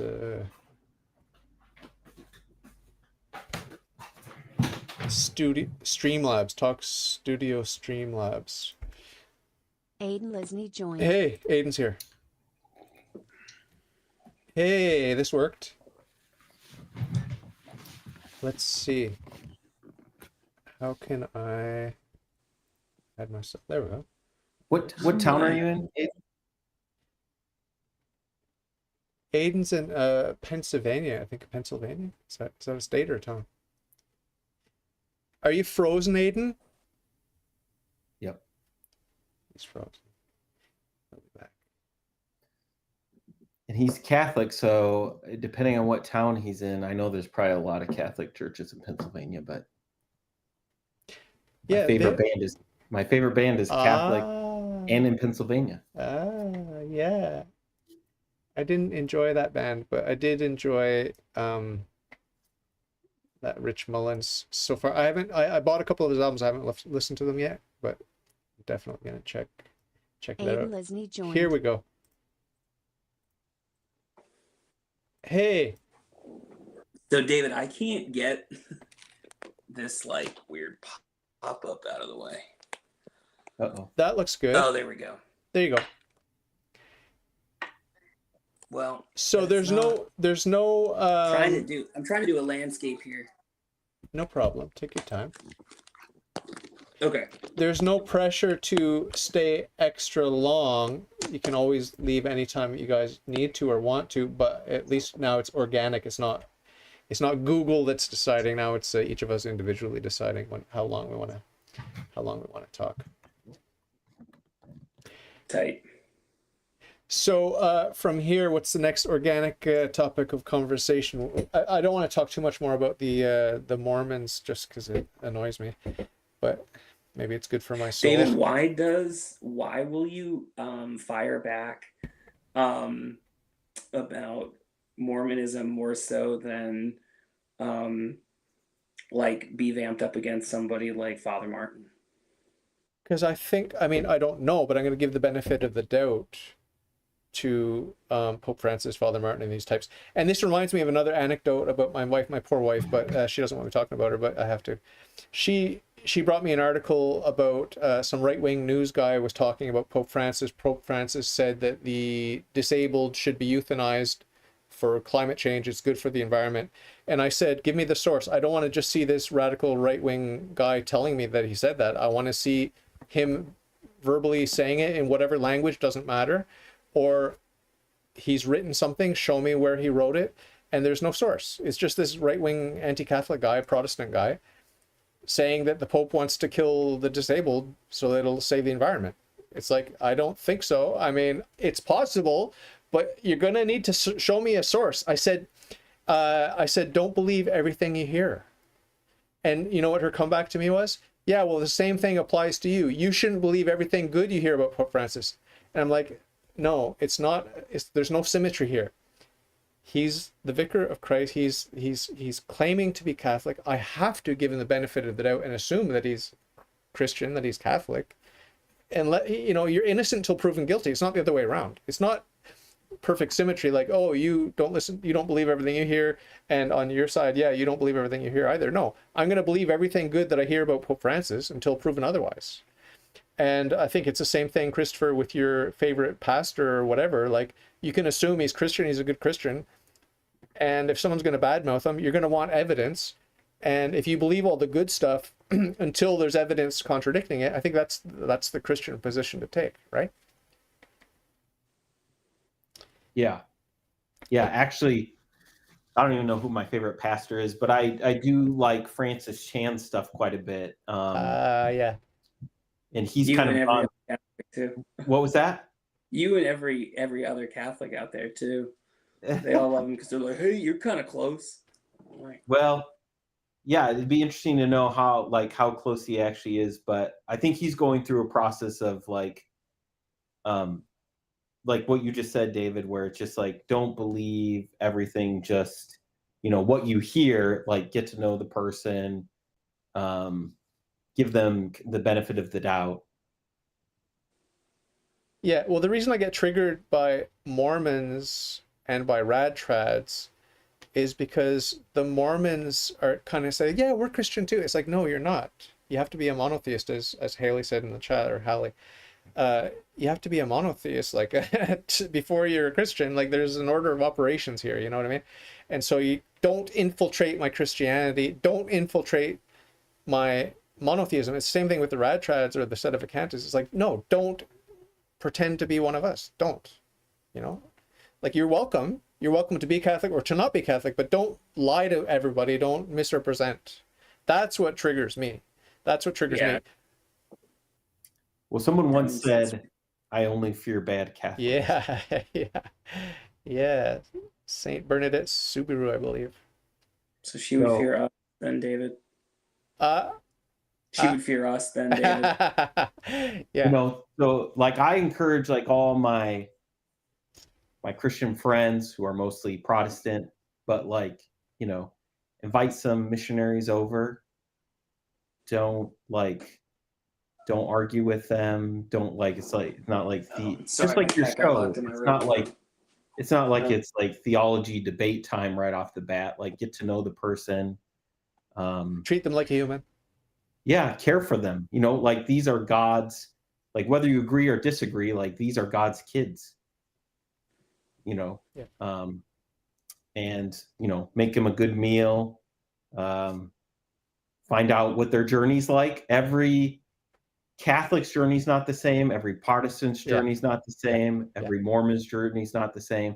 Like, I can guarantee you, and maybe this is me going way out on a branch, and we don't have to go super far into this, that Jesus has people that he's rescued who are in the Mormon church, Oh, yeah. Now, whether they stay or whatever that story looks like. You see David pucker up as you said that? No, I agree 100%. I agree 100%. But God rescues us in all kinds of crazy places, To my Mormon friends, I'm not like saying that you're in a crazy place, but I'll admit that it's pride when I get triggered like that. It's pride. Like, I was triggered by this one guest that was, believing all this UFO nonsense, and it triggered me because it is pride. Like, I mean, I'm intolerant.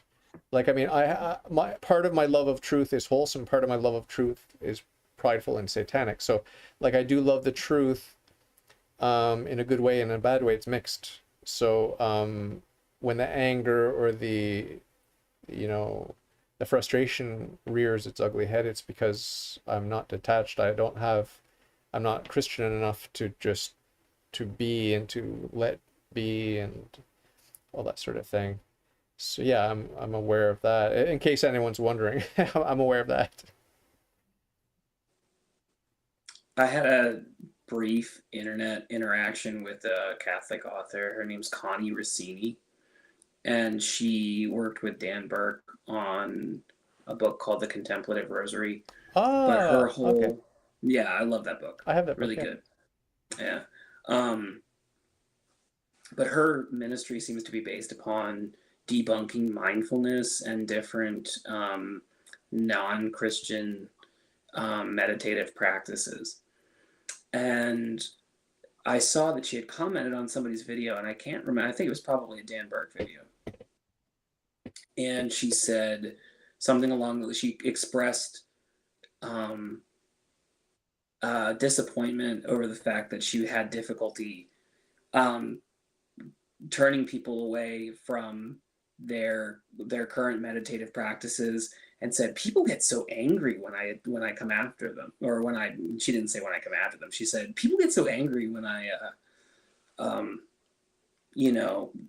try to talk to them about it and say that it's banned by the church or whatever she said. I can't remember the words she specifically used, but I was like, I rolled my eyes and I'm like, I guess we're doing this.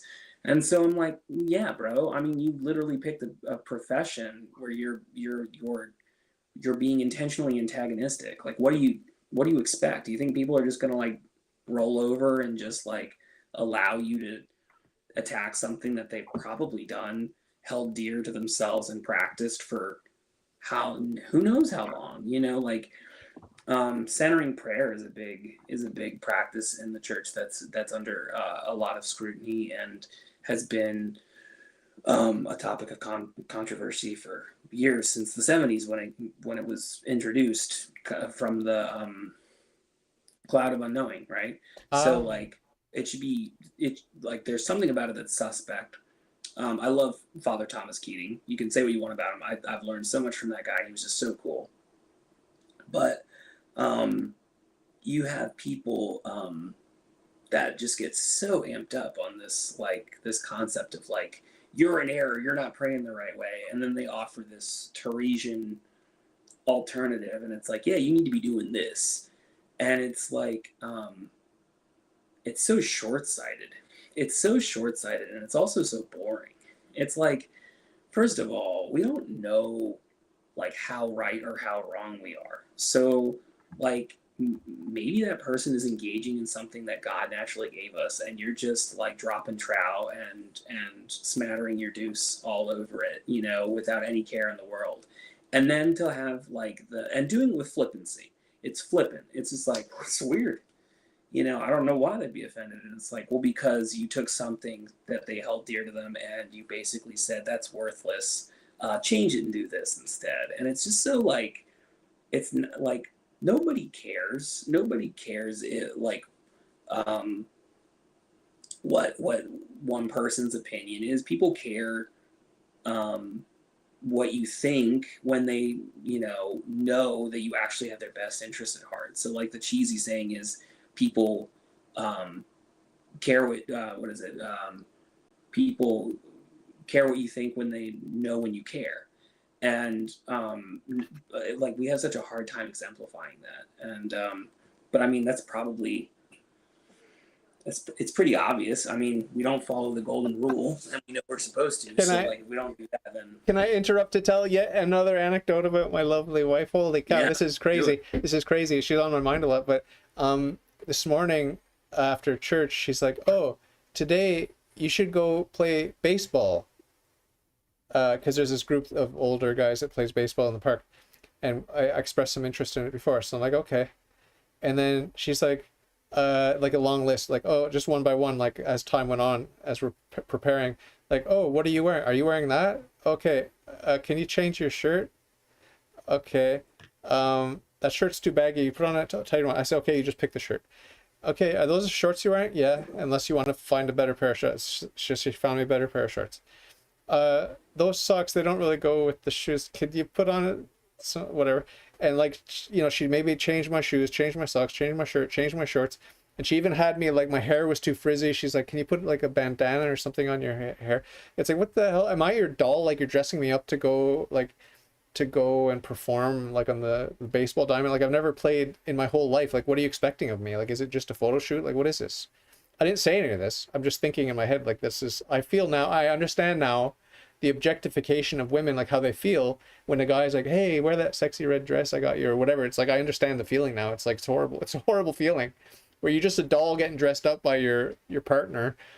It's like horrible. And I didn't express this to her. Like, I didn't want to like unleash my fury on her, but David, I was very uncomfortable. A little bit? Huh? I said, David, can you lick your lips a little bit? Get a little moisture going for me. There we go. Now I want you to take me to your closet. And I want you to put on something nice and pretty. You want me to eat a strawberry very slowly for you? I mean, I could do that. Yeah. Get closer to the camera. And then I'm just going to need you to get several items. No, but listen. I don't know if you've ever experienced this, but have either of you ever felt objectified by your wives? I mean, holy cow. No. I felt objectified by other human beings. Have you? Nursing school is really weird. Yeah. Oh, yeah? Mm-hmm. Lay on the table, pretend to be a cadaver, or what? More or less. But there's these bizarre expectations because you're a man. And then, like, you're just supposed to be comfortable with everything all the time. And, but like, sexually inappropriate comments can be made. Oh, no way. Towards men. No way. Yeah. Yeah. Yeah. I felt racism for the first time as a white, middle-aged white man. I went to a like an Indian reservation, they call it, or, you know, First Nations reservation. And some of the people were very friendly, but the ones who weren't were like, I could feel the racial hatred. Like they hated me on site because I'm clearly not First Nation. So Did you that try was licking interesting. your lips for them? I was dressed totally wrong. Wasn't dressed appropriately. Actually, I had a Canadian flag on my shirt, which is probably not good. But anyway, so that was funny. So I've been learning a lot. You know, I've been learning how to empathize with people, like, you know, women who feel objectified, people that feel racism, and these sorts of things. And I mean, I'm not going to compare my little incidents with true trauma. I'm not going to try to pretend like I've been traumatized. But I got a little glimpse into some human experiences that weren't too pleasant. Well, I was a nerd growing up. Still am a nerd. So I mean, You'll grow out of it. You'll grow out of it. That's you know, it's not like any sort of class that anyone talks about, but it's kind of rough to be on the bottom end of the social, you know, structure at school. I looked like a lesbian when I went to high school, so I'm going to put that at a lower rung than you because I was 100 pounds heavier and my extra weight made me look like Rosie O'Donnell. So, I'll show you a photo sometime. Trump would have a heyday if Trump were in high school with you. He would have really. Why is that? He hates Rosie O'Donnell. Does he? Yeah, apparently. I mean, yeah, she's my girl. She's your twin girl. She is, and ironically, every time I get my hair cut now, no matter how I get my hair cut, if I don't have product in it, I automatically just go right into lesbian mode. I don't know what it is, but maybe God made a mistake making me a dude. Maybe I was supposed to be a gay woman. They've got pills for that now. Don't worry, they've got pills for that. So. I know. Do you know that men are lactating now? Ah, I didn't know that. Mm-hmm. It's beautiful. It's a miracle. It's good. Oh God, I'll stick to. Let's go talk about the tacos again. Now that the subject of tacos is suddenly very appealing. Because we're talking about false tacos? We're talking, yeah, we're talking about Hey, the kind of yo. cheese that does not interest me. Male human milk. Oh God. So Christopher, over to you. Let's move out of the gutter here a little bit if we can. I'm not sure where to take us. Well, let's just say that you know, you're on a journey spiritually in a way that Aidan and I aren't. Like Aidan and I aren't curious about leaving our denomination, for lack of a better word. But you're Well, you open. didn't ask me if it was, David. You just assumed that I Yeah, wasn't. I'm assuming.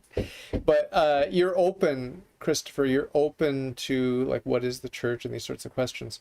So that's the main point of interest for me with you. You know, other than your humanity and the fact that God loves you and Christ died for you, it's the fact that you're open to finding out what the church is and where the church is. So that's the thing. The main thing I'm interested in talking about with you. And since Aidan's here, it might be a good opportunity. He's here for light humor only, but he's here. Yeah. Well, I am open, but that's not to say like I haven't made some conclusions. Yeah. You know, and those conclusions are obviously subject to revision. You know. Yeah. In your like I can be hierarchy of dogmas, in your own Yeah. personal assessment of the hierarchy of these sort of non-negotiable doctrines of Christianity, you Yeah. know, monotheism I think would be right at the top, and then you know Trinitarian Christianity and all that the basic truths of that, you know, the incarnation and redemption and all these sorts of things. Those are sort of the non-negotiable stuff that you're bringing with you to the table, right? Well, I probably wouldn't have expressed it that way. Like you expressed it very much like in a systematic theology book kind of way. So that Christ is my savior, and without him I don't have hope. That God is actually good, a good father. You know, those kind of are like the foundational core. You know, I mean, obviously I have tons of other conclusions beyond that. But it's existential. It's existential, and it's relationship. That's the sort of angle you're coming from, rather than some sort of textbook systematic theology angle, which is where I come from. Yeah, I mean, I as a young kid and into my early teenage years, I would have affirmed all those theologies, but was spiritually dead. Yeah. So I don't care if I have all the right theologies and I'm spiritually dead. That's meaningless to me. Yeah. But that being said, I'm not like looking to like I'm just going to adopt whatever, you know, like it doesn't matter what You theology. still love the truth. You still love the truth, but you love the truth as a person or as three persons. I want to. Yeah. Yep. Have you stepped into a realm that has shown you a different prayer path that you've been attracted to as a result of being exposed to their liturgy or their way of worship? Yeah, I'm trying to think if this was the spark of it. It could have been like after I visited the monastery, I think I learned a little bit about the monk's way of life, and my memory's so bad that I could be getting some of this wrong, but I discovered that it was centered around the Psalms.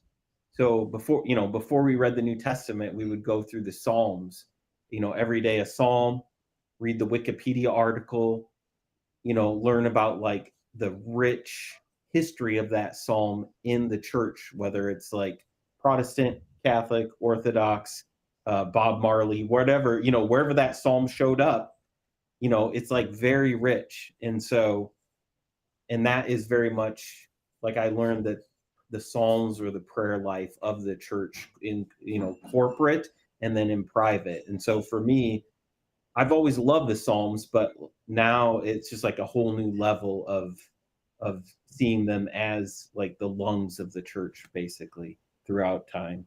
Cool. Do you pray any of the office, since the Psalms compose such a big part of the office? No, I've thought about picking up one of those, the orange one, the new one, the orange one. Was it Word on Fire, whatever they put out? Yeah, I was looking into that. The monthly one that you can order. Those are awesome. Yeah. Right now I'm just, praying the Lord's Prayer, praying. There's a few Psalms that I pray somewhat regularly.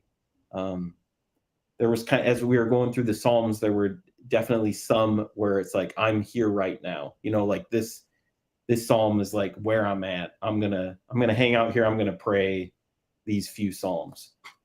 Dope. That's great. What's your favorite? What's your favorite right now?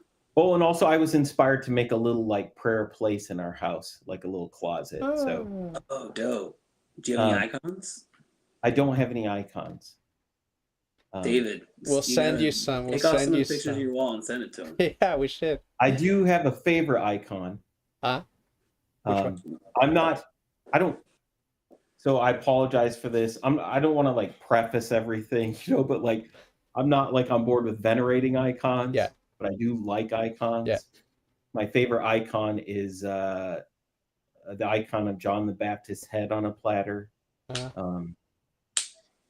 Okay, I don't know. You bring that up today, actually, because in my book that I'm reading, my daily readings, it was the reading on John the Baptist's head on a plate, and like that was the image, like an old image of that, and also then throwing that back to Mark's conversation with you, David. You guys talked about Herodias and the dance and the beheading of John the Baptist, the last conversation that you guys had together, which is kind of like weird synchronicities. Yeah. Christopher, I've noticed this too. This is really weird. So like, you probably already know this, but like the liturgical cycle in Catholicism is set up in a 3-year cycle, and it's broken up so that you're being exposed to like parts of the Old Testament and parts of the New Testament daily.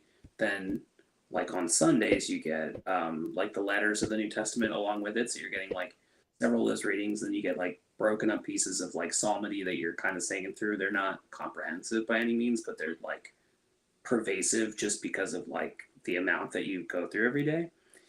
And like I found so many times like these weird little synchronicities that happen when you like pick up the daily readings for the day, how God speaks through those specific readings and like connects to you in the moment. And my buddy and I were out to eat for lunch the other week after yoga, and he's sitting there and he's like, we ended up hitting topics about Mary Magdalene. We're like, yeah, I love Mary Magdalene, she's excellent. And we were talking about the feeding of the 5,000, and I'm like, bro, that wasn't like some social issue. That was like a real thing that happened. Jesus multiplied fish, he multiplied loaves. There was a real miracle that happened, and he agreed. So we go home. He texts me later. He's like, bro, did you know that the reading for today is the 5,000, like the the multiplication of the loaves and the fish? And do you know that it's the feast day of Saint Mary Magdalene? And I was like, no, I had no idea. But like those moments crop up so much when you like pick up those corporate prayers and readings. Cool. Yeah, I had a moment like that. Our family was reading through the Psalms, and there was one of the Psalms, and I don't remember which one. I have to look back and see. I recorded all this, but it talked about like God caring for us in our broken downness. Like the psalmist talked about their body being broken down, but God being aware of that and caring for them. And I was talking with a friend of mine who I've invited to go on your show, David. He's a Reformed pastor in Idaho. He's a former student of mine. But anyways, I taught for a few years. He's a great guy. He inspires me tons. What's his name? Joshua. Okay. So we were talking, and he was just saying like how he was feeling like just really tired and his body was breaking down and discouraged.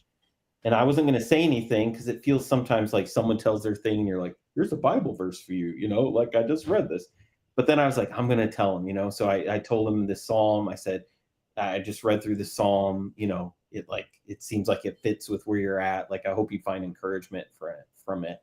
And then I had this thought, it's wild. I had this thought because I know his church, they are, I think, exclusive psalmody in their church. So they just sing the Psalms for their cool. music. Yeah. And I thought, what if they sing that psalm tomorrow morning? So the next morning, I'm like waiting for a message from him and everything, but he didn't message me. There was no message until later that evening. And he's like, guess what we sung this morning? They sang that psalm. And I was like, me of little faith, I was like, can you get me like the program or whatever? Like, I was like, I have to see this to really believe it. But it was just like crazy to like be kind of front row for like God just like orchestrating that stuff for my friend. Can I just say something? You mentioned, Christopher, about that you like the icons but you don't venerate them. I'm just wondering, what do you think that I'm not going to talk for Aidan, he can talk for himself, but what do you think that I bring to the icons that you don't bring? Because I don't think there's anything that I bring to the icons that you don't bring. I think you venerate them, I venerate them, and it's just there's no difference. So yeah, that could be. Yeah. And would you say that you like share like pretty much a similar approach as to an Orthodox Christian? Well, yeah, that's mostly where I hear the conversation. Yeah, I mean, I do see it as, as a mystical, like seeing through a mirror darkly, that the icons are sort of this partially fragmented, bizarre kind of distortion of the image in order to make it mystical. And I believe that there's a mystical component to that. And I believe that you also know and understand that there's a mystical component to creation, right? Especially those parts of creation that are meant to glorify God. Like, I mean, I'm sure that you find Catholic cathedrals to have you find some Catholic churches and cathedrals to be very self-evidently mystical and supernatural, and they're drawing your mind to God and these sorts of things. And so it's not a stretch. Like, we are not on different pages here at all. So it's the same thing when you have a beautiful image of our Lord or whatever, that it's just an image, that it's not, this block of wood is not special per se, but it is holy, just like the burning bush, like the land when God said, take your shoes off because it's holy ground. It's like all of the ground is holy. This is especially holy because it's focused on God, right? It's like, so we're on the same page when it comes to the mystical, supernatural, and holiness. And like, some churches are consecrated and then they get desecrated and then they get re-consecrated, and that happens certainly in the Catholic and the Orthodox. But I would say that even non-Catholic Christian communities have something similar to this consecration, and then if there's a desecration, there will be a re-consecration. It's the same thing. So all of this to say that there's not some mumbo jumbo nonsense that Catholics and Orthodox believe in, that you guys are more sober and you're more rational and you have more in touch with common sense. It's not like that. I think we're all on the same page. Aidan, what do you think? I think it has to do with the physical actions, like the traditional components. So like the physical things that happen with those images, right? So like veneration, we know, is like an attitude of the heart. But like, you might have a photograph of your mom and like kiss the photograph of your mom because maybe you miss her, right? But like, maybe I think that sometimes there's a disconnect with that because some people don't share that type of sentimentality, right? So like there might be some hard dude who's like, I'm not gonna kiss my mother's picture, but I'm gonna enjoy looking at it, right? And so like, but in the Catholic and Orthodox traditions, this piety formed around kissing those images, right? And then because some people did it, all people did it, regardless of like what what their natural Disposition was. expression would be. Yeah. Yeah. And so then like you just have this large group of people coming up and kissing an inanimate object, but like David said, it's like a prism. It's supposed to like focus you into the holy and like draw you forward into silence, right? Um so then like, you know, those things then like propagate more people that like venerate in the same way, and more and more and more.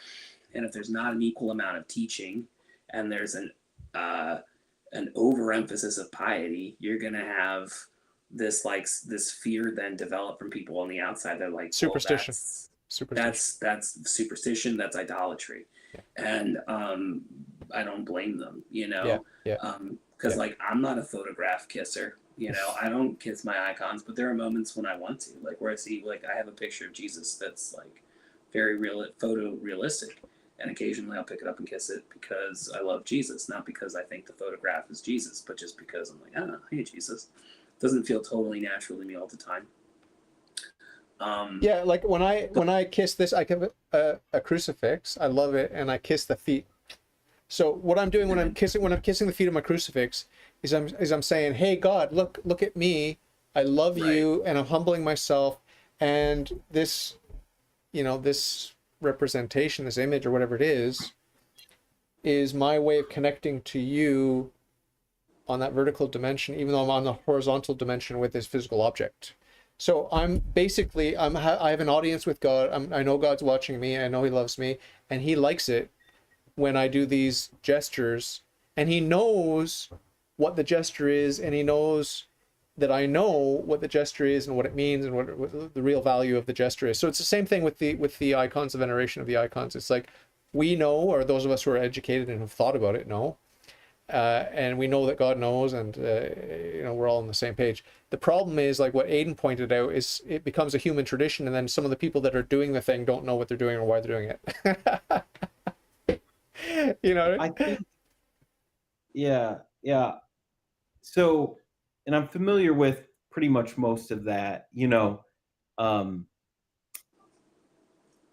so, and that's kind of like, I would say, like what I mostly hear for the basic apologetic for icons, and which makes total sense.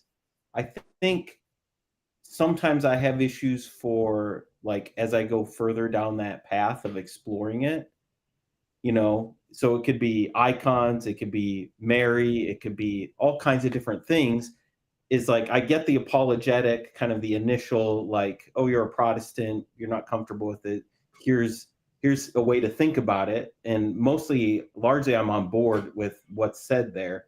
It's just as I get further down the path and be like, to discover, for instance, like in the Orthodox Church, not all Orthodox churches, but it's my understanding that some have like a Sunday where they anathematize Christians who wouldn't venerate icons. And so I get to that point on the road where I get to that point on the road where I'm like, well, I don't know about that, Right. And to make it like some sort of necessity for Christian life, or to curse other Christians who don't share your view of that particular thing. And then also, as we were reading through the New Testament, one thing I was paying attention to is like, how did because they don't talk about venerating icons in the New Testament, right? So you're going to have to go from principles, how did they treat other Christians in the New Testament? Because they had Mary that was part of the church. They had the apostles, very exemplary, saintly people. I don't know if all the apostles except for Judas are saints. Yeah. Mm-hmm. So just like you have a church just filled with saints, and like people that knew Jesus, were super close to him. And so like one thing that I was paying attention to was like, how do we relate to other Christians, especially the ones who are like the most amazing Christians? So, And, like, I don't need to provide that answer for anyone. I would say, like, go do the homework yourself, go look it up and see what that's like, what that relationship is like. And is it ever possible for that to go too far? Do we see any examples of that? So Yeah.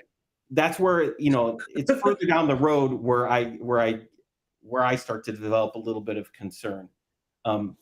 I wouldn't have any problems of having icons of Jesus,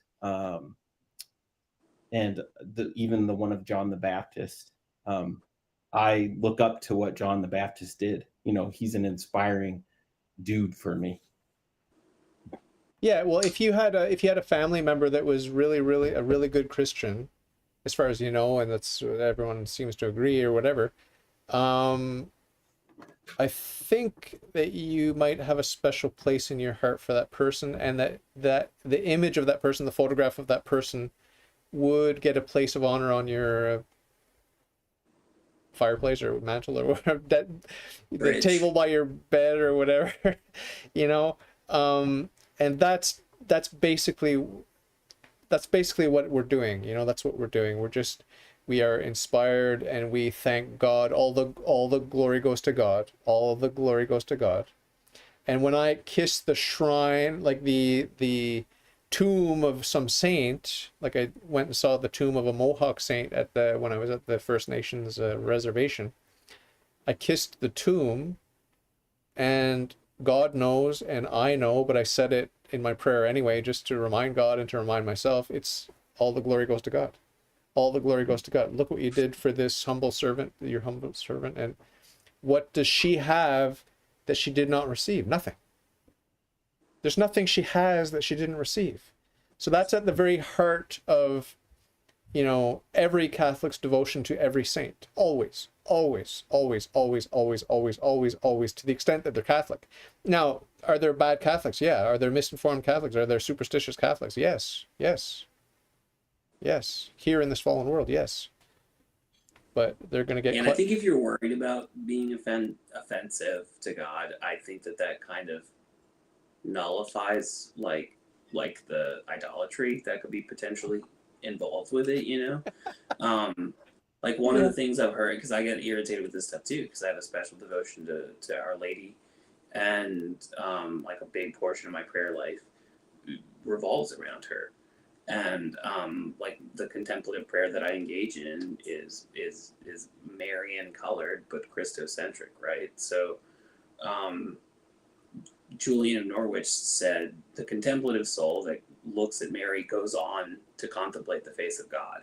So like you always like pass on from the saint to God. So like the cool thing is that most of the time those things are correctional, and they'll self-correct, so that like the saint that you're looking at will always then point you straight up to where you're supposed to go, which is really the Trinity. But there's this annoying pithy quote from people that talk about like Marian devotion, and they're like, don't be afraid to love our mother too much.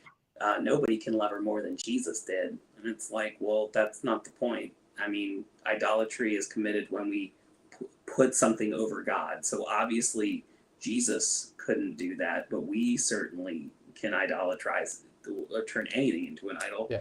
So yeah, there's definitely that danger there. But that's usually from people that are too complacent to like continue on and like keep learning about their faith. Because like if you're really putting in the work, if you're really like really devoted to your beliefs, then you're gonna continually be exposed to stuff that's gonna kind of cut out the fat and get you back where you're supposed to be. I want to say also, like when I was a new monotheist, I joined Christianity I joined before believing in the Trinity or the Incarnation or Jesus Christ or whatever. So I was very jealous for God the Father. I was just a generic monotheist, but I was getting instruction as a catechist or whatever they call it. And I was just examining everything, looking for idolatry, looking for anything that would usurp God, even Jesus Christ, right? Like I was not going to stand for that at all, right? Because I didn't believe that he was the God-man. So I was very pleased when I read or reread the part about where, Jesus basically would point us to God the Father, right? There's a lot of emphasis throughout the New Testament where where the God-man's emphasizing God the Father, pointing heavenward and praying to God. And so this is really a beautiful example, and it's a bridge between God, who is pure spirit, and the saints, who are mortal creatures. The God-man Jesus Christ is that bridge, and that's why I chose to become, and that's why I remain a Catholic, is because of that, the organic, holistic nature of Catholicism versus some of the Protestant denominations who want to sort of draw a hard line here or there. We have a continuity and this bridge building thing with the God-man Jesus Christ that absolutely makes the case for the veneration of the saints. Absolutely, there's a continuity there. And I am a Christian. I am Christ. As a Christian, I'm supposed to be Christ. That's the project, right? To become Christ. So, am I really going to poo-poo the Mother of God, the Blessed Virgin Mary, or St. John the Baptist, or any of the saints, the great saints? Am I going to poo-poo them and poo-poo the veneration of them when I am boldly claiming to be a Christian? Like we were talking about earlier, like how bold that claim is to call yourself a Christian, to take on that name. And I also talked about the fact that, my next conversion hopefully will be where I walk the walk instead of just talking the talk. So it's a work in progress, yes. But there is a project. There is a project. And what is the project? It's to be Christ. It's to die to self and to live in Christ. And that's what the saints did. And that's why it's an example to us. And what is the very best example we have of that? It's Jesus Christ himself, the God-man Jesus Christ. So I think that continuity, that organic continuity, really is a really good thing that we have in favor of the apostolic religions over against the non-apostolic religions. Yeah, I mean, one thing I would say, and we don't have to get into the weeds with this. I'm not even sure I could pull things up. I'm not super well versed in this. But some of the things, as a Protestant who's been exploring Catholicism, I'm constantly told, or you hear the quote from, is it John Henry Newman? Yeah. To be deep in history is to cease to be Protestant, or something like that. But so this all this push to hey, you're not in line with the historic Protestant or the historic Christian faith, So it's an encouragement to examine the history, right? Which I think is a wonderful encouragement. I think Christians who are serious about Christianity, not everybody, but a lot of us should really care about the history of things, especially nerds, So, but some of these things, I find that the history, it becomes more fuzzy and vague and less supportable in those earliest years. So I feel like the further I went into the history, could people make a case? Yes. You can pretty much always make a case for anything if you want, but it became there were very less pillars to support that practice, and they weren't super strong, So, but for instance, venerating of icons, that wasn't the church didn't agree. The churches didn't agree on that until the 700s. There's a lot of back and forth, and then the further back you go, part of the issue with that though, is that the church usually only dealt with something if an issue sprung up. So things started coming up, and then because the same things kind of dealt with I think it was the 400s, 3 or 400s, when Marian doctrine started developing, because they started trying to whoever they are, certain heresies started developing where Jesus's divinity, was being challenged. So like things started developing about Mary to support arguments about Jesus. And so like I hear what you're saying, I get that, but what about like just jumping right to like the Eucharist, like the consensus on the Eucharist? Have you I'm sorry, and I totally interrupted you, bro. But that's my first thought is just like have you really like jumped into like what the church fathers taught about communion? I haven't. And that's one where, um, like, I really wouldn't have any right now. I have no issues of coming down on either side of that one. So, Mhm. like, I feel like totally free, no qualms at all to be like, yeah, I see a consensus here. I see it taught in scripture. I have no problem, like, coming down on like God miraculously, Jesus is miraculously showing up in the bread and wine of, when we follow his command, to remember what he did, just like the Passover. So I don't, I don't really like if there is a Christian brother of mine, or even my biological brother who's a Christian, who said like, "Hey, I think I believe this." I really wouldn't have. I might ask some questions or try and understand what his process was like, but I wouldn't really have any issues. Mm, I wouldn't have any sort of pushback of that at all. Um, gotcha. so I'm looking through. Jimmy Aiken compiled a bunch of teachings of the church through the writings of the church fathers, and I was just looking quick to see if there's anything on iconography. I just wanted to see because he's cool because he organizes it by year. So like so, I'll see like but if if I there. could like, so like again, like I feel like the process has been for me, like as I listen to the Jimmy Akins of the world and the Catholic Answers of the world, Mm-hmm. I feel like a lot of what they said made sense, and I was getting closer to Catholicism. But then as I like delved further, I kept finding things that made it more complicated for me. So for instance, like the Eucharist, like that's often brought up early in a Protestant Catholic dialogue, depending on what flavor of Protestant you are. Obviously, like Lutherans and some Reformed won't see it the same as like your local strip mall evangelical non-denominational church. But so it's kind of like the apologetic is, hey, like it's in the Bible, it's clear, and then all the church fathers agree on this.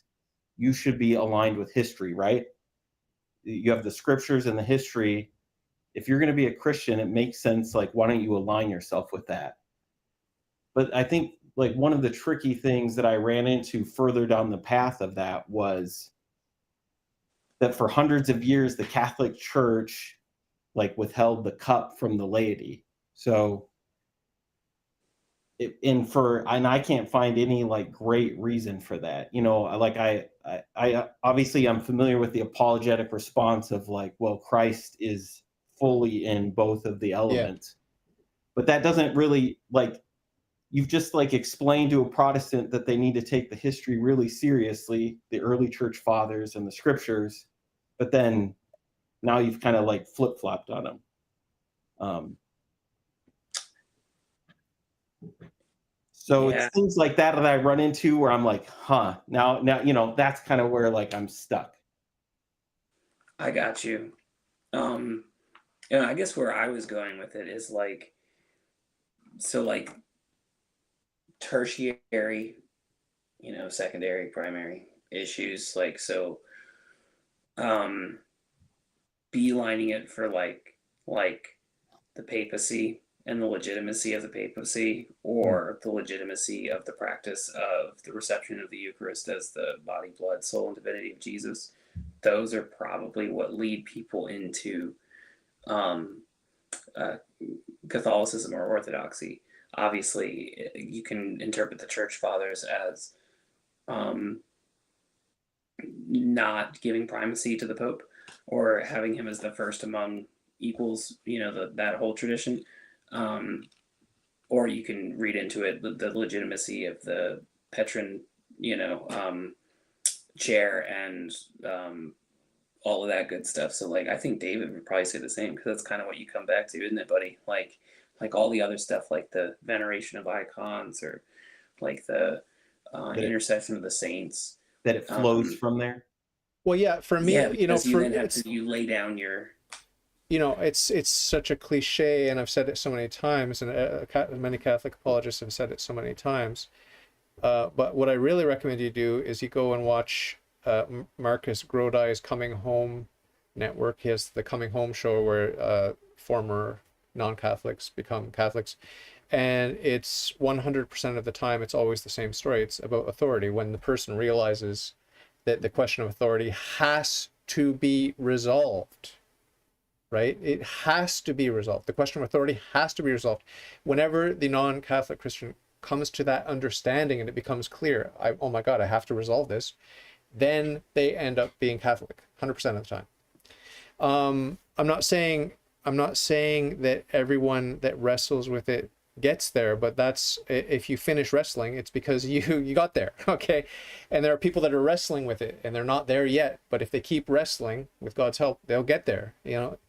Like there's only one place to get, and that's the Catholic Church, if you're wrestling with the question of authority. Now you could keep wrestling and you could fumble it or you could put it on the shelf, but if you keep wrestling until it's resolved, you're going to end up Catholic. So the question is authority. By what authority? David, can you hold up that red book on Catholic dogma? Again. I feel like you just don't do that enough.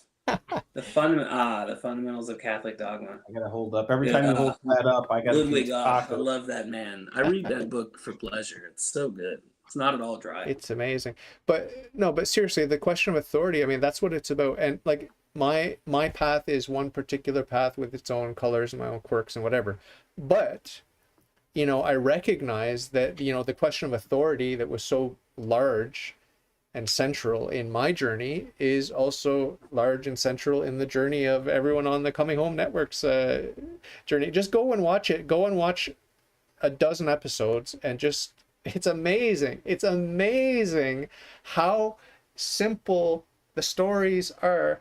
Yes, they have their own color and their own drama, but it's the same story. It's the same story. It's the same story. It's the same story. It's always the same story. David, I'm gonna have to push back on that today. I don't think they're that simple. I think that they make them seem that simple, but I think that, like, let's be real here. Like, so a lot of people come down to two answers, and then they kind of just like, which one am I kind of naturally gravitating towards? And then they just like lay softly, because you have to give up at some point. Like, let's be real. Catholicism or Orthodoxy, those are the two main contenders when you're looking at things.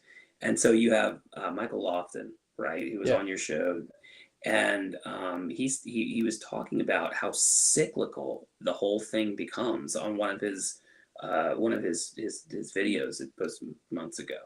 And it's just like, you can just like read and read and read and read yourself into and out of whatever position you've been sitting in. But at some point, you have to like lay it down and apply faith, hopefully apply faith, or complacency, and say, well, I don't know, and I'm gonna just make my best. Make a commitment. Make a commitment.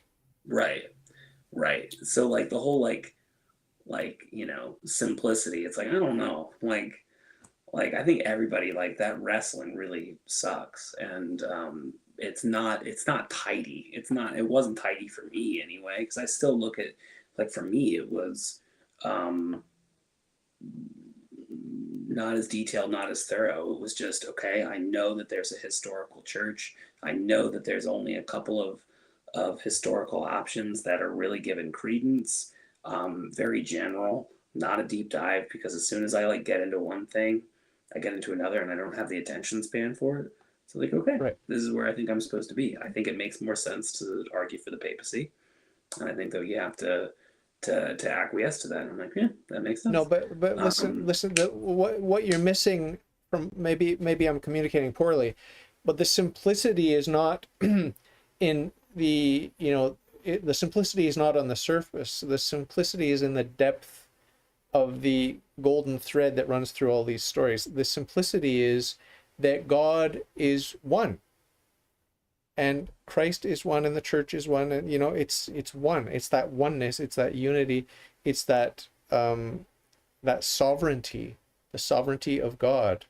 God will not be mocked by some false religion. So, I mean, yes, we're all on a path, we're all on a journey, and we're all wrong about many, many things, myself included, myself first and foremost. But God is one, and God did take on flesh, and he did build one and only one church. And where the hell is it? Excuse my language. Where is it? So that's the simplicity that I'm talking about. Yeah. Actually, send me the URL to the Send me the link, bro. Send me the It link. didn't happen. David, Yeah. actually, there's one thing I wanted to ask you because then I gotta go. Yeah, me too. I gotta go. My wife's making noise in the kitchen. That means I gotta go. Oh man, I wish my wife was still awake making noise in the kitchen. That means I could eat. Anyway, so the other day, I don't know if somebody asked you, would such and such make you leave the church? And you're like, no, that wouldn't make me leave the church. This gay sex stuff? I don't remember what it was. That wasn't I important. probably asked you. Yeah, Was Christopher asked that. Yeah. I probably asked you. My question though is, what would make you leave the church? Not is like, I want to know, like, because you do say like under like this circumstance it would take such and such, but it's always very nebulous. Like, what is the circumstance in which you would say, all right, this is false? I've said many times, like, if there's ever a dogmatic definition that contradicts any other previous dogmatic definition, then I'll leave. I'll abandon Can you Jesus give me an Christ. example of that though? Like make up a fake scenario just so I know what that looks like, because that to me is just too nebulous. I can't like. Well, I mean, for example, if they defined that Darwinian evolution is true, that apes became men, I would leave Christianity. As soon as they defined that apes became men, I would just leave Christianity. But how does that? By a natural process. But how does that contradict? Because God created a good world, right? The Darwinian story is that there's disease and death and everything before the fall. Okay. And the soul is the form of the body, so it contradicts that dogma. It contradicts it contradicts the Immaculate Conception dogma. It contradicts all kinds of dogmas. But anyways, in your mind it would contradict. Yeah. And people could didisagree if it contradicts or not, but for you, if I'm convinced that it's a contradiction, I'll abandon Christ. I've said this before, that makes me sad. And well, I don't think it's going to happen. Don't worry. Don't get sad, because I don't think it's going to happen. It's not going to happen. It's not going to happen. Yeah. No, I don't think it will either, but I think that's a flimsy reason to leave the church. I think that's like, because you don't believe in evolution, to then say that would then be something that it's an example. That's one example. You asked for one example. I could give another example where you'd say, "Oh, that's a good example." Another example. No, because here's the thing. So like, but here's the thing. Okay, so like, let's say that they do make that cause, right? Or that claim. What's to stop you from then thinking, well, this is the false church and the real church has gone underground? Well, that's my escape hatch always. That will always be my escape hatch, because there will always be a remnant and some underground conservative church or whatever, like in the days of Arianism, like there was the small remnant that taught the true Christology.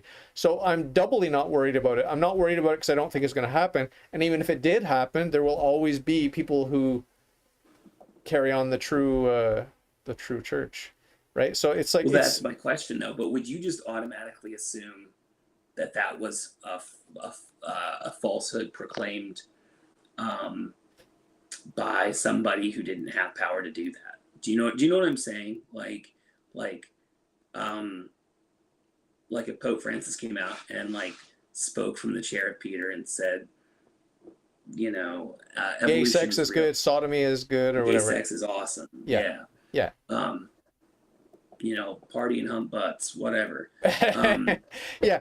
would your first instinct just say like, well, he's not really sitting in the chair of Peter. That's not real, and the real church has gone underground now. Like, is that immediately Well, what you would? I would continue to do what I do all day, every day right now, which is to say, what's the situation? People are panicking and telling me that Pope Francis is not the real Pope.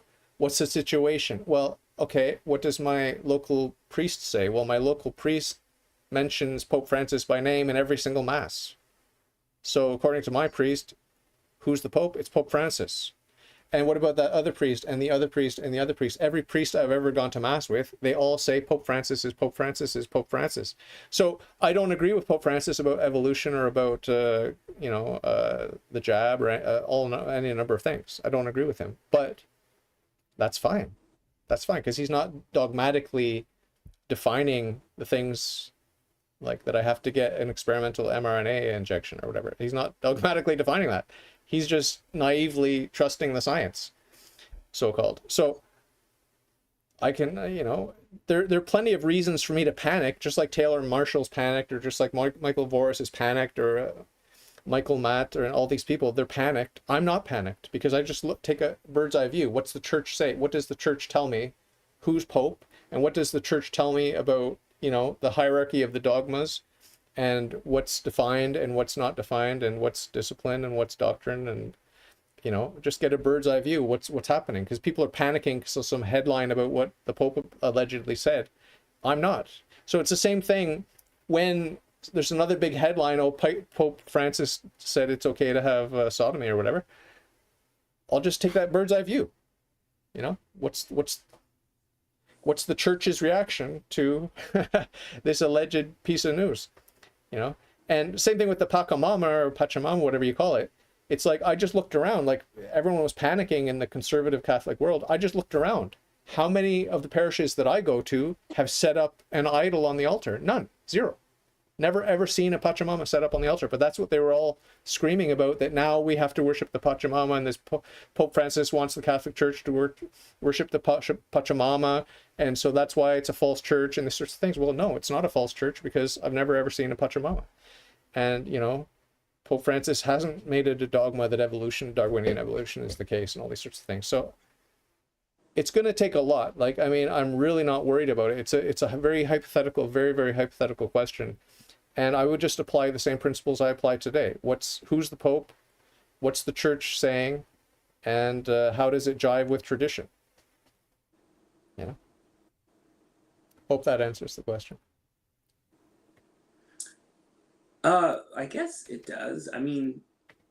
I guess I'm thinking of in terms of like ipso facto, like if a wrongful proclamation is made, most people would just say, well, he was never blah to begin with. Do you know what I mean? Like, that's like the typical mental way to get there. And that there was something that happened behind closed doors that you can't prove. Well, even today, I say, even today, I've always said, and it's half joking, I've always said, Pope Francis might be, I say the Antichrist or whatever, but he might be an anti-pope. Right. He might be an anti-pope. I don't know. Right. But I'm not going to assume that. I don't think that. I don't believe that. I don't think we have good cause to believe that, but it might be the case. Time will tell. History will tell. History will tell. And it's like, I'm not going to panic about that, but it might be the case. It's theoretically, it might be the case. It might be the case. In my mind, though, like, I'm thinking, like, if a bizarre scenario did come up, as obscure as it is, right? I would listen to the different voices. I would listen to the different voices that are all claiming to be the church.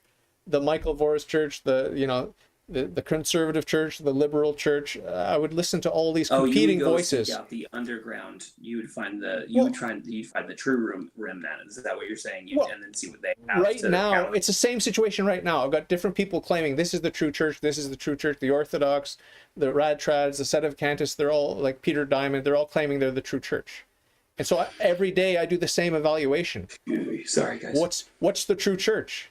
Well, I think it's the one headed by St. Francis in Rome. That's my conclusion. Maybe I'm wrong, but that's my conclusion. Well, I think it goes higher, David.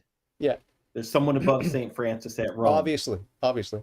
and he stays on the throne. So even no matter what happens exactly. in your ecclesial body, don't forget the very top guy.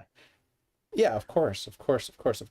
But if there's no candidate that is, let's say there's no candidate, no voice of someone claiming to be the Church of Christ, there's no candidate that has a coherent story about morality and tradition and these sorts of things. What does that say about Christ and his promise? What does it say about Christ and his promise? But I mean, I'm very, very confident that Christ is true and his promises are true. So that's why I'm not worried about these doomsday scenarios. You know what I mean? But so the Protestant pushback is that sometimes we've said multiple times on the stream, we're wrong about stuff. Yeah. So my conscience. Like if I'm being asked as a Protestant to reconsider how I understand, maybe I'm wrong about the church, how it works, my conception of it. Yeah. But it needs to go both ways. Of course. Sometimes like our world can be shaken. Yeah. And and it could, I get worried when it shakes our faith in Christ because we had some sort of misconception, like the church that I grew up in, some of the teachings I disagree with now, and there were kind of some ideas that I felt like were false, but it also kind of shook my faith in Christ as well, because the two were tied together. And it was a difficult process to untie some of those things. Yeah. But when we were talking about, a systematic theology approach versus a more organic heart-based approach,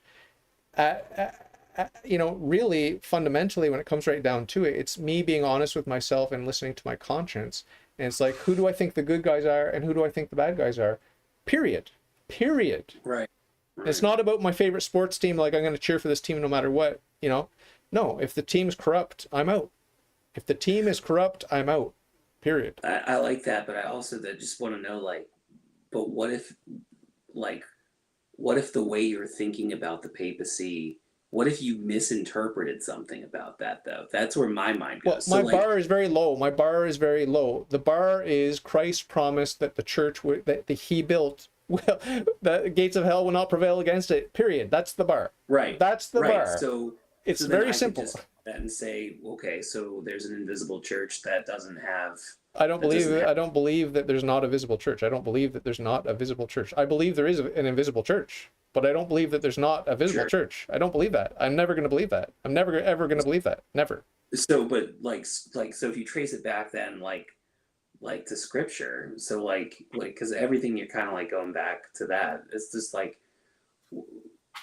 because I understand what you're saying, but I guess what it is I don't think about the papacy in the same way that you do. I think that there's an overwhelming amount of evidence in favor of it, and I do believe it. But if it was somehow toppled one day, I wouldn't be like, nah, Jesus was wrong. My understanding of Jesus isn't formed by the papacy. Yeah, but have you read the documents? But have you read the documents of the ecumenical councils and how they talk? Oh, bro. Of course I haven't.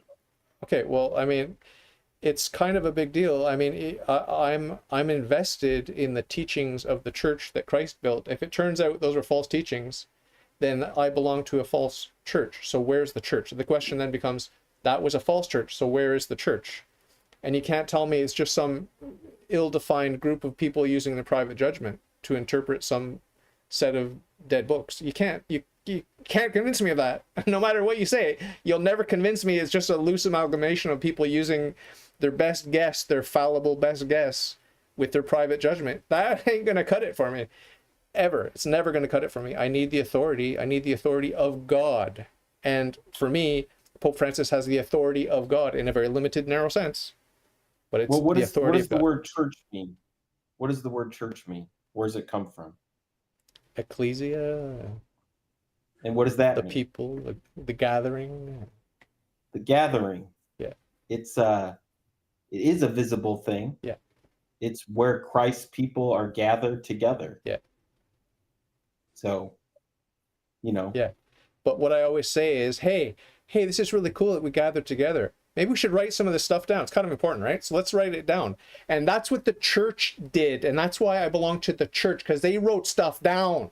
If I talk to these individuals using their private judgment, they're happy to belong to the community, yeah, but they didn't bother to write anything down. So they're reinventing the wheel. They're exploring stuff that is taboo for a true Christian.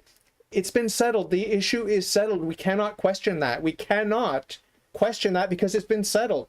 And your ignorance, because you didn't realize that the church has been built and it's been gathering and refining and organically developing the teachings of Christ, your ignorance is not an excuse. I'm not ignorant of that. I can't pretend to be ignorant of that. If you're ignorant of that, that's your problem. But like, there is a church. Christ did build a church, and that church is documenting the organic development of doctrine. Period.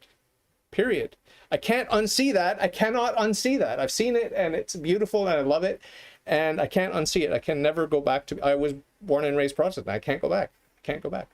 Because of that. Yeah, sort of Protestant. I don't know. Canadian, what church was it again? Unitarian. Sorry, excuse me. United Church of Canada. Yeah, I think most of us Protestants weren't actually raised Protestant, to be fair. It was very loose. Yeah. Yeah. And same with mine. There's no historic understanding or connection to things. Most of the Protestant folks, the reformers back in the day, wouldn't have recognized, our churches as very, very familiar to them.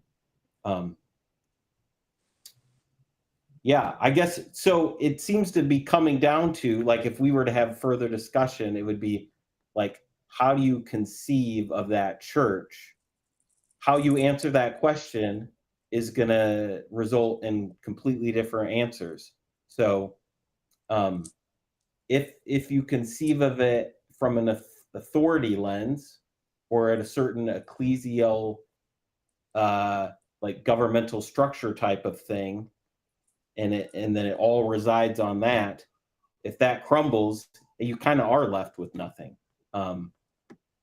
The question is, and again, this is one of the big questions that our whole family, when we were reading through the New Testament, is we brought that question to those apostolic texts and said, okay, here's the claim. Does it align with what they're teaching, or doesn't it? Are they teaching this thing? So those were the questions that I've been exploring for the last 6 months with the text of the New Testament. And you brought up those stories. People tell their stories of conversion, Protestant to Catholic. It kind of is the same story every time, and it's pretty rare that I hear that someone's like, you know what, I'll go back and double check those apostolic writings that we have, or really do a deep dive in history, like understand like the Protestant objections. But to be honest, forget the Protestant objections. Like, I would encourage everyone, Mormon, Catholic, Protestant, whoever, go back. Like, we have some writings from people that knew Jesus. Like, go back and read them, see what they say. And it takes an open mind, which is a difficult place to get to. For me, probably this last time was that we read through the New Testament. I've read it before, was the first time where I'm like really open to, like, maybe it's this, maybe it's this. I need to take some time to listen and hear what they're trying to teach in those writings. I just want to say one other thing about another angle to everything we've been talking about in terms of like identifying the Church of Christ, and that's the angle that I always try to emphasize with everyone I speak to about Christianity, which is that the church, we're always focused on the church militant here below in the sick fallen world. It's a disgusting hot mess, full of corruption and greed and lust and everything else, and confusion. Okay. There's the church suffering in purgatory, which is being purified, and there's the church triumphant in heaven. And so I'm always going to imagine Jesus, Mary, and Joseph, body and soul, up in heaven. They are the pinnacle of the church, the embodiment of the church right now.